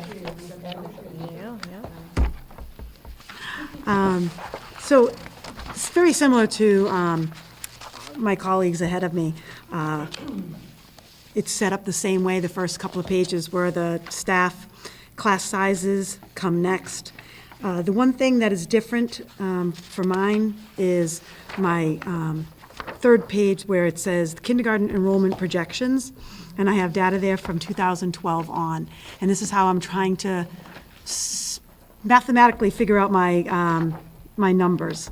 So looking at the past, my numbers are going to be exactly, almost exactly where they've been the past 4 years. And so I'm projecting about 141 kindergartners coming in. But that's how I'm doing it. I'm taking averages based upon the census, how many additional students, and then the total. I wish I had kept this from when I started. It might be a little, that much more accurate, but I think that many years is pretty good. So based upon that, I do have a new staffing request. The last 4 years, my kindergarten team has had very large class sizes. And so I would like to decrease those class sizes. The teacher would be a transfer from Mason Road School because their class numbers, sizes are going down in first grade. So I would need, in first grade, so I would need an assistant. So that is my additional new staff request. And that would bring the class sizes then, if I were to get that, would come down. So that would be great. To that is, as we built this budget, presently, we can do that with what we know right now, with kindergarten moving into grade 1 at Mason Road. Between now and the end of the school year, something could change, and therefore, we would have to come back and tell you that can't happen. And therefore, the $26,000 for the additional new position for the assistant wouldn't be in the budget. But right now, in talking with Mrs. Desto, and she's able to do that, and that would be a transfer from Mason Road over to And it's very CES. fluid. I had 2 students register for grade 1 today. So, you know, at the end, Mrs. Pastore, your numbers are rising by 2, because I have 2 new first grade students coming in this week. So it is, you know, it's a fluid thing, so, Oh, in this chart, you didn't allow for that extra section. no. Okay, so these are, okay. Can I clarify your question, Mrs. Cabral, because I'm not sure, I think we had the same question. So the class size projections for 1920, is this based on the increase of that classroom? It is not. It is not, so you would be at 23.5, and then if you were to increase this classroom, your class size projection would go down to? Would go down to around 20. Okay. So that 23.5 represents only 6 sections as opposed to 7. Yeah, right. Okay, moving on then, I am proposing the exact same thing as my colleagues, and that what Mrs. Allen told you about, 2 general sped IAs into 1 full-time special education teacher. And one of the reasons that we are choosing grade 1, we know our grade 1 population, because they all come to kindergarten with us. We do not know our kindergarten population. Even though that we have 71 preschoolers right now, some of those are 3. So maybe only 50 of them are coming into kindergarten. There's another 100, I don't know. So if I place them into 6 different classrooms, there would be no way I could do an inclusion classroom, because I have them in so many, I don't know those children. First grade, we can strategically place them, and it makes sense at that level. And technology hardware requests, there are none listed here. I will say that I did have an iPad cart on that list, and that is a good thing. The foresight to hire technology integration specialist last year, we have one iPad cart, and she uses it all the time. And my teachers are pumped by what they're learning right now, so they wanted another one because she's in using it. They want to do the things, and they wanted that. But they're a feisty group, and they're going to find a way to get that anyway. So, and the last thing is for 2020, our building improvement requests. We need some new thermostats for our main entry. That's what's going to be funded. Any questions? Excuse me? Oh, I'm sorry. No, the air conditioning in the office was fixed this fall. Okay. So, during the summertime, they put a window unit in for me, so, and then it was fixed, so. Just a couple questions, and I'm not sure, if you're creating the Excel sheet, or Yes, Mr. Matthew did? Okay, so just a couple of things, just some questions. You have an SLP showing for pre-K, but you don't have an SLP showing for grade 1. I believe it's Mrs. Wondolowski, because it shows on Mrs. Allen's sheet, but she's not listed on your spreadsheet. So, I just wanted to make sure you have a speech and language path above pre-K. I'm sorry, I don't, I'll show you Lorraine. We just don't have Lisa Wondolowski. I don't have her. oh, no, I do. Okay. That's an oversight on my part, I apologize. And I didn't see art. Okay. I'm just looking for equity, so I'm going Right, yeah, building to you know building to what make my sure you both problem have is I was everything. trying to be alphabetical instead of going by the Right. listings, and I Yeah. think when I was doing alphabetical, those are the 2 that I Okay. missed, I So, apologize, No, Mrs. Braddock. I just wanted to make sure that we're not. Yes, not no, I having definitely have an people- art teacher, and I definitely have Mrs. Wondolowski. Okay. Is your art teacher Mrs. Paquette? It is. Okay, all right. So I just wanted to make sure, so I was just going to suggest it's much easier to do comparisons to buildings, but my thing is equity. Do you have what Yes. Mason Road has? And when I was looking, was scrambling because I Yes, couldn't we find actually it. are very equitable because we share Mrs. Puckett. Okay.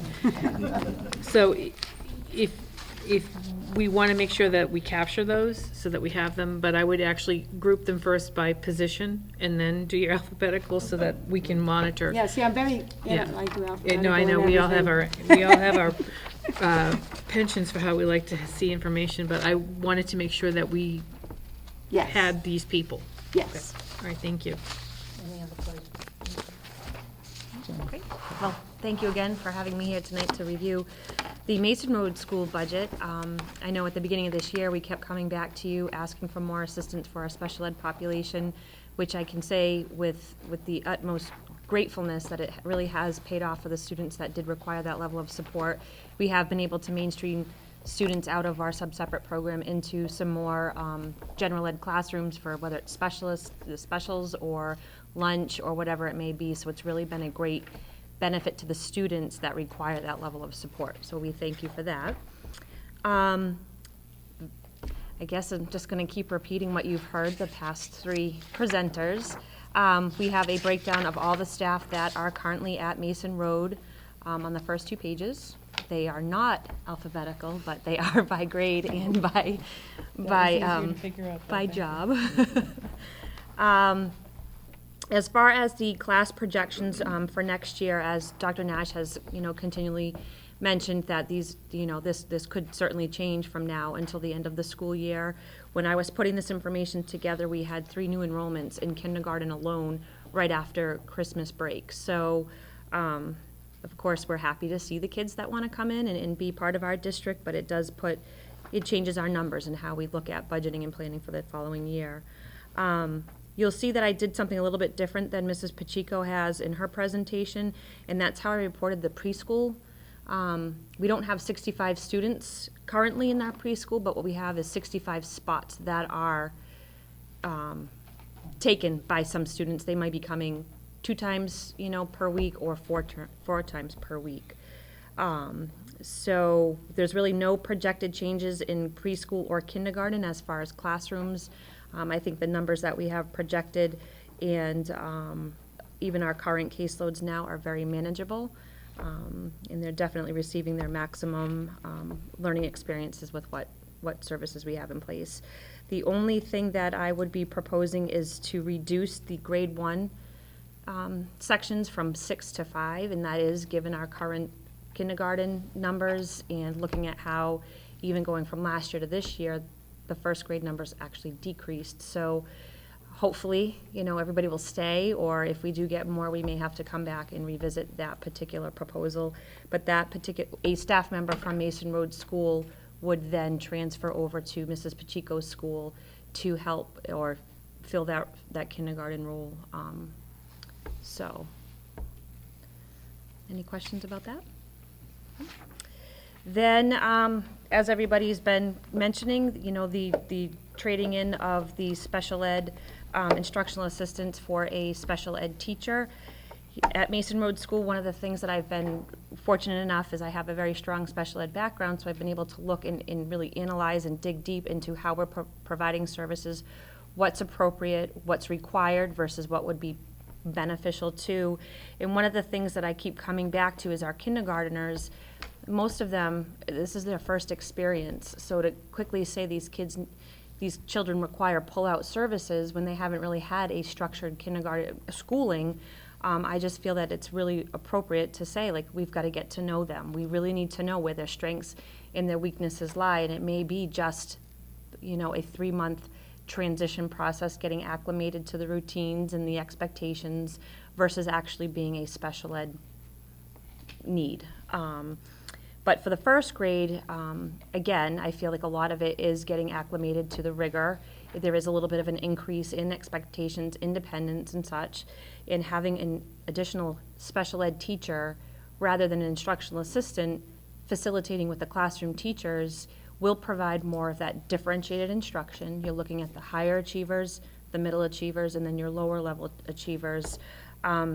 And it really would provide the most maximum benefit to students, so that way they're not secluded from their peers and they're learning the curriculum in the same pace and rigor as everybody else. Any questions about that? So again, we would be proposing to transition 1 teacher over to Charlton Elementary because of the reduction for first grade classrooms. One of the things I am going to comment for the technology piece, I'm going to throw in my newbie card and say this is, these are items that actually should have fallen under my budget as far as my supplies and things like that, and it is actually budgeted in there, but I thought it needed to be represented on this page as well. So my apologies. It is actually something different. But these are things that we are looking to get, we are using right now at Mason Road School as far as the RAS kids, the Splash Math.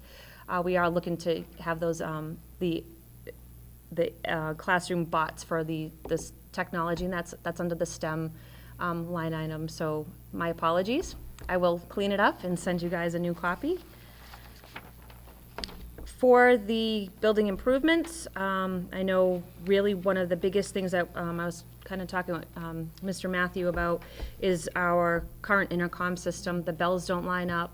The intercom system, I can't even imagine how old it is, but just the efficiency of it is pretty critical. So other than that.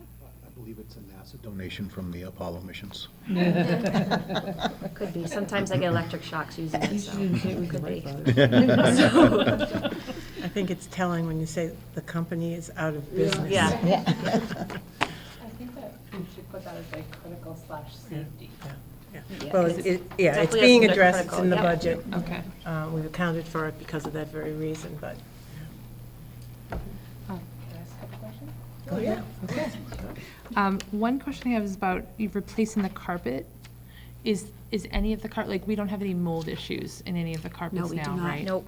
Because that would change it to a critical need. Okay, good.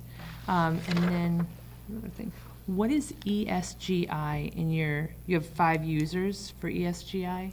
So ESGI is an assessment system for kindergarten, and what it is the kindergarten team has taken every standard that is on our report cards, and they have created a mini assessment that match every standard. And prior to each report card, and then also some of the children we progress monitor, they go through each one of those assessments.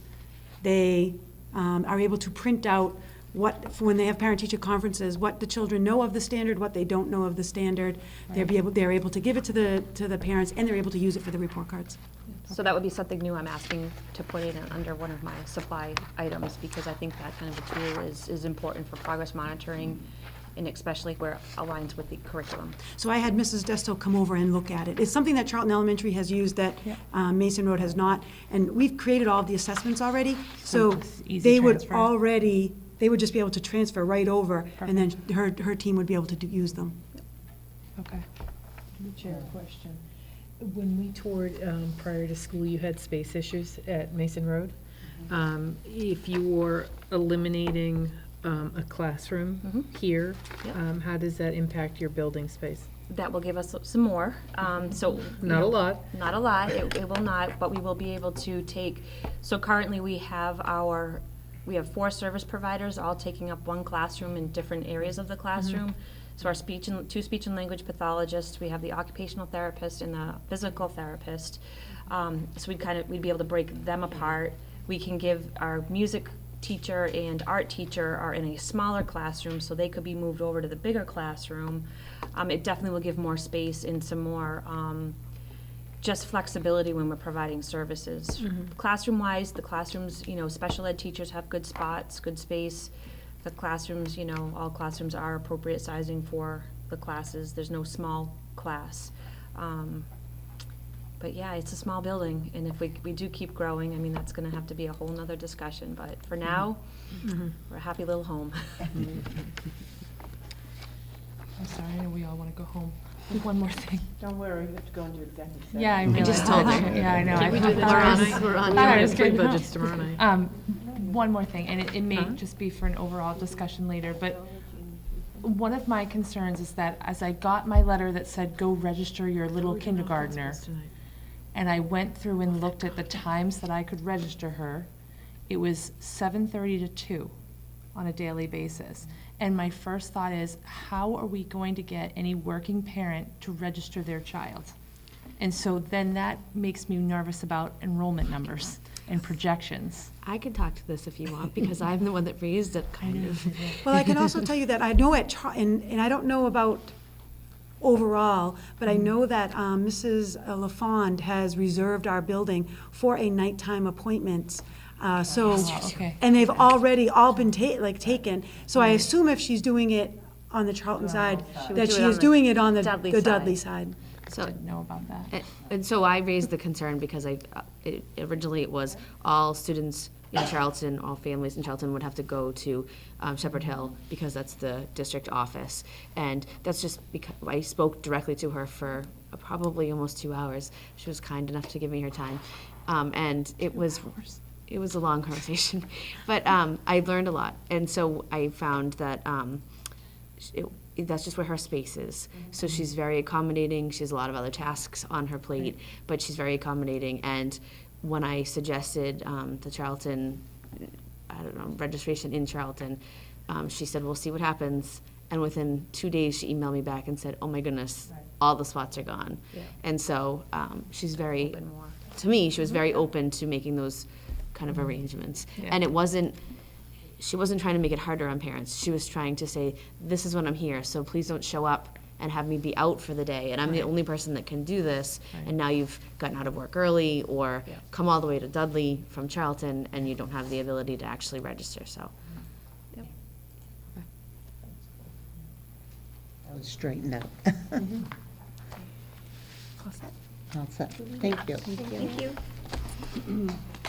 So tomorrow evening, you'll hear from the secondary principals, the director of technology, and 2 directors for curriculum and professional development. I just asked a request when we're working for the 13th maybe, or whenever we're going to talk about it. We need to know exactly, at least I do, how many general sped instructional assistants are going to be. I think you should get a notice out to these people who will actually take the jobs. 10 people, none of them are going to apply, are they certified? You know what I'm saying? All this discussion we've had, plus the 16 chairpersons.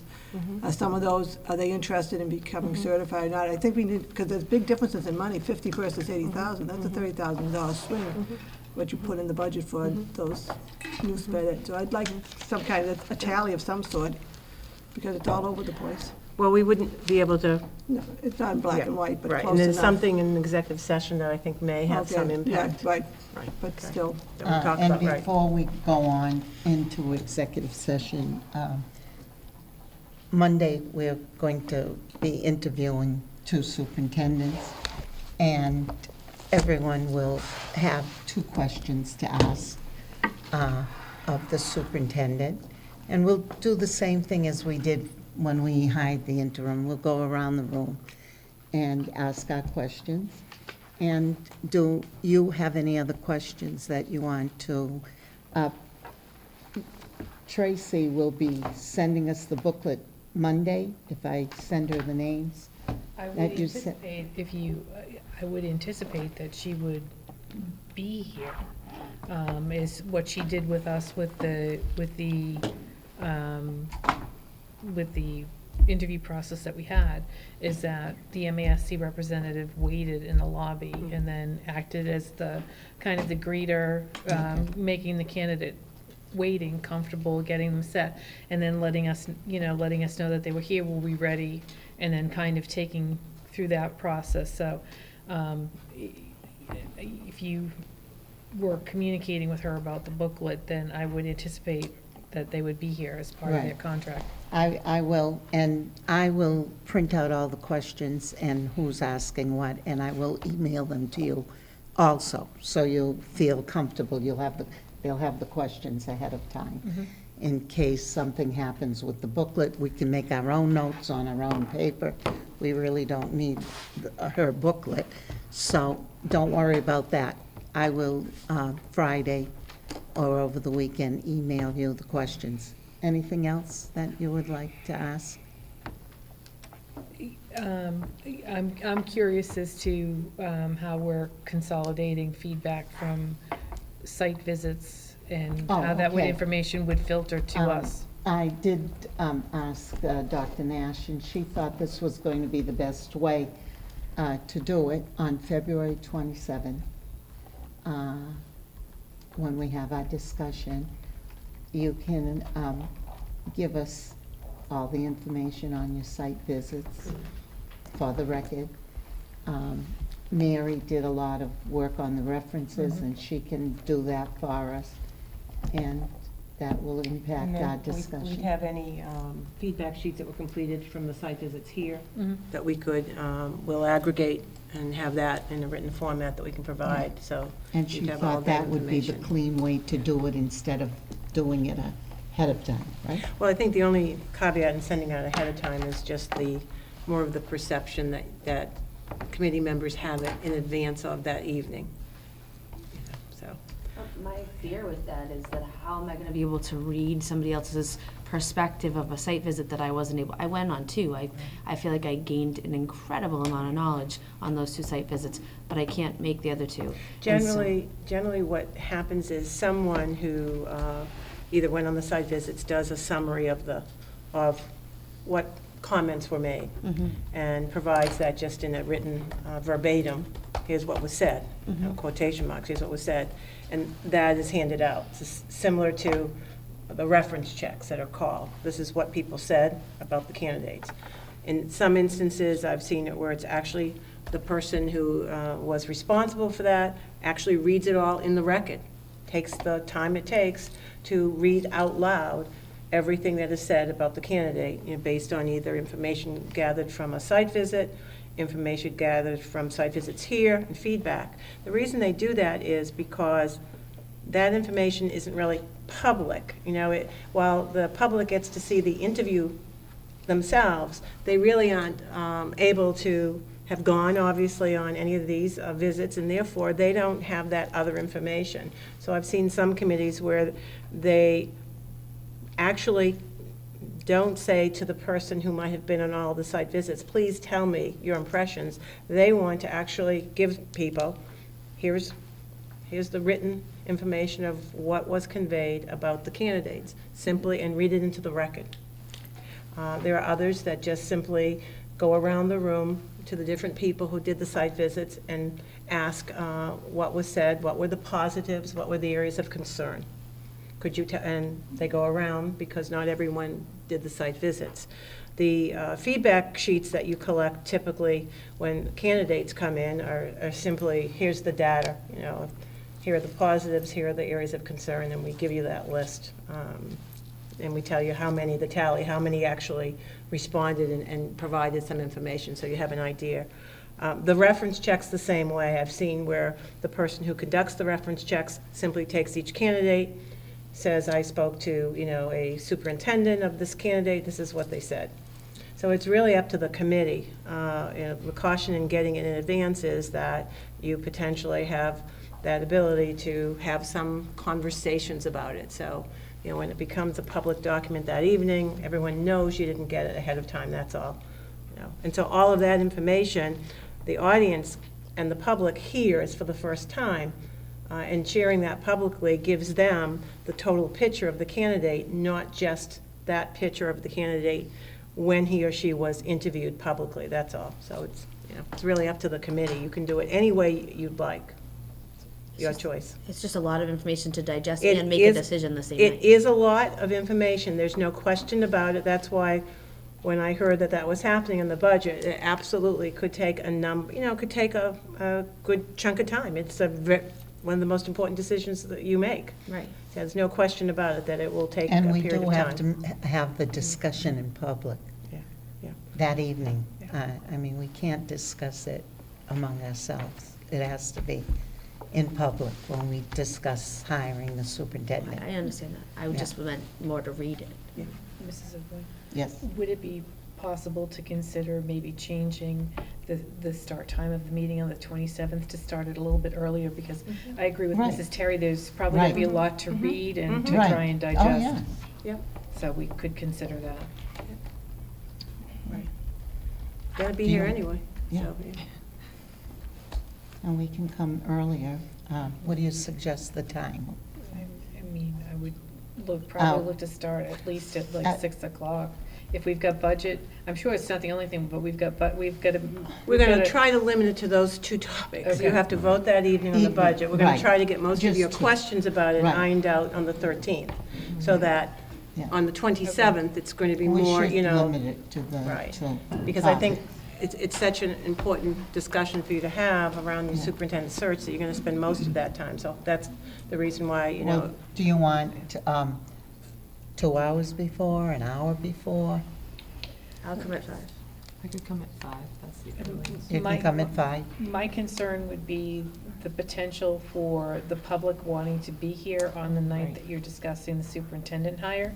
And if you start at 5 o'clock, people that are working and commuting aren't going to be able to be here. So if you started at at 6, and we gathered at 6, and it basically was, disseminating information, allowing us to read, okay, but not getting into discussion, and then moving forward to a place that it would allow people to come. It would allow participation of people, if the public, there's been good interest in, Okay. You You could take up the budget at 5. Yeah, do the budget first. It's not that, that's a superintendent Right. 7. You know, is the budget going to take 2 hours? I have no idea. Let's hope not. But I hope not. I think it's reasonable to tell people we want to take our time on this, and that's an important decision for us to make. It is. And our discussion is going to begin at 6 PM for the superintendent, and we're going to do the budget discussion at 5. So, I would just say I would prefer, I would also want Mrs. Antossi to know whether or not she can be here. So I wanted to propose it, but we could make a decision on the, on that timing next week, and then be able to still publicize in and advance. I can, maybe we'll see about tomorrow. I'll get in touch with Mary. I know, Yeah, she okay. told me to call her Okay. anytime. And I'll ask her if she can make it Right. for 5. So is the sense that we would look at the 27th as starting potentially as early as 5? Yes, Or as early as 5, I think. as early as 5? Yeah, to give her- Okay, unless Okay. people can't make it, so we know. Probably not. Yeah. Oh, then, okay, Then, okay. yeah. How about Probably 6? not. How about 6. 6. I could be here at 6, To make it so. 6. Okay, Just we'll say make later it at night, 6. good deal. So, It oftentimes Okay. is a lengthy night. I know I got my call at 11:30 that night Yeah. when I was offered the position, so it's the way It it was is. a long agenda. No, Wasn't not it? not here. My permanent Hanover was at 11:30 at night, I remember saying. No, it "Who's was too sick?" late, it was too late to call you. You know, so, I So mean, the 6 candidates it is, expect that. 6. It's It'll six. be Okay. 6, Check with Mary. 6 PM on the 27th. I will check with Mary. All right, so, me too. Okay, our next meeting dates, the school committee meetings will be Wednesday, February 13th, and that's at Shepherd Hill at 7 PM. Wednesday, February 27th, that'll be at the Charlton Middle School at 7 PM. That's the 6. That's the 6 that we just Oh, changed. that's right, let me change that. And Budget and Finance Subcommittee is February 11th at Shepherd Hill, and that is at 8:30 a.m. Policy Review Subcommittee, what happened to 4:30 or whatever? The Policy Review and Subcommittee has just set a new date. because- Okay. Yeah. And the Policy Review Subcommittee is Thursday, and that's the right date, February 28th. Sandy, she said it today. Okay, and that's at Shepherd Hill at 9 a.m. And then our interviews are going to be Monday, February 11th at 5 o'clock and at 6:30. There'll be 2 interviews, 2 superintendents. And Tuesday, February 12th, that'll be 5 again and 6:30, and they'll all take place in Dudley in the library of Shepherd Hill. Should we plan on convening a few minutes early so that we're ready to start at 5 o'clock?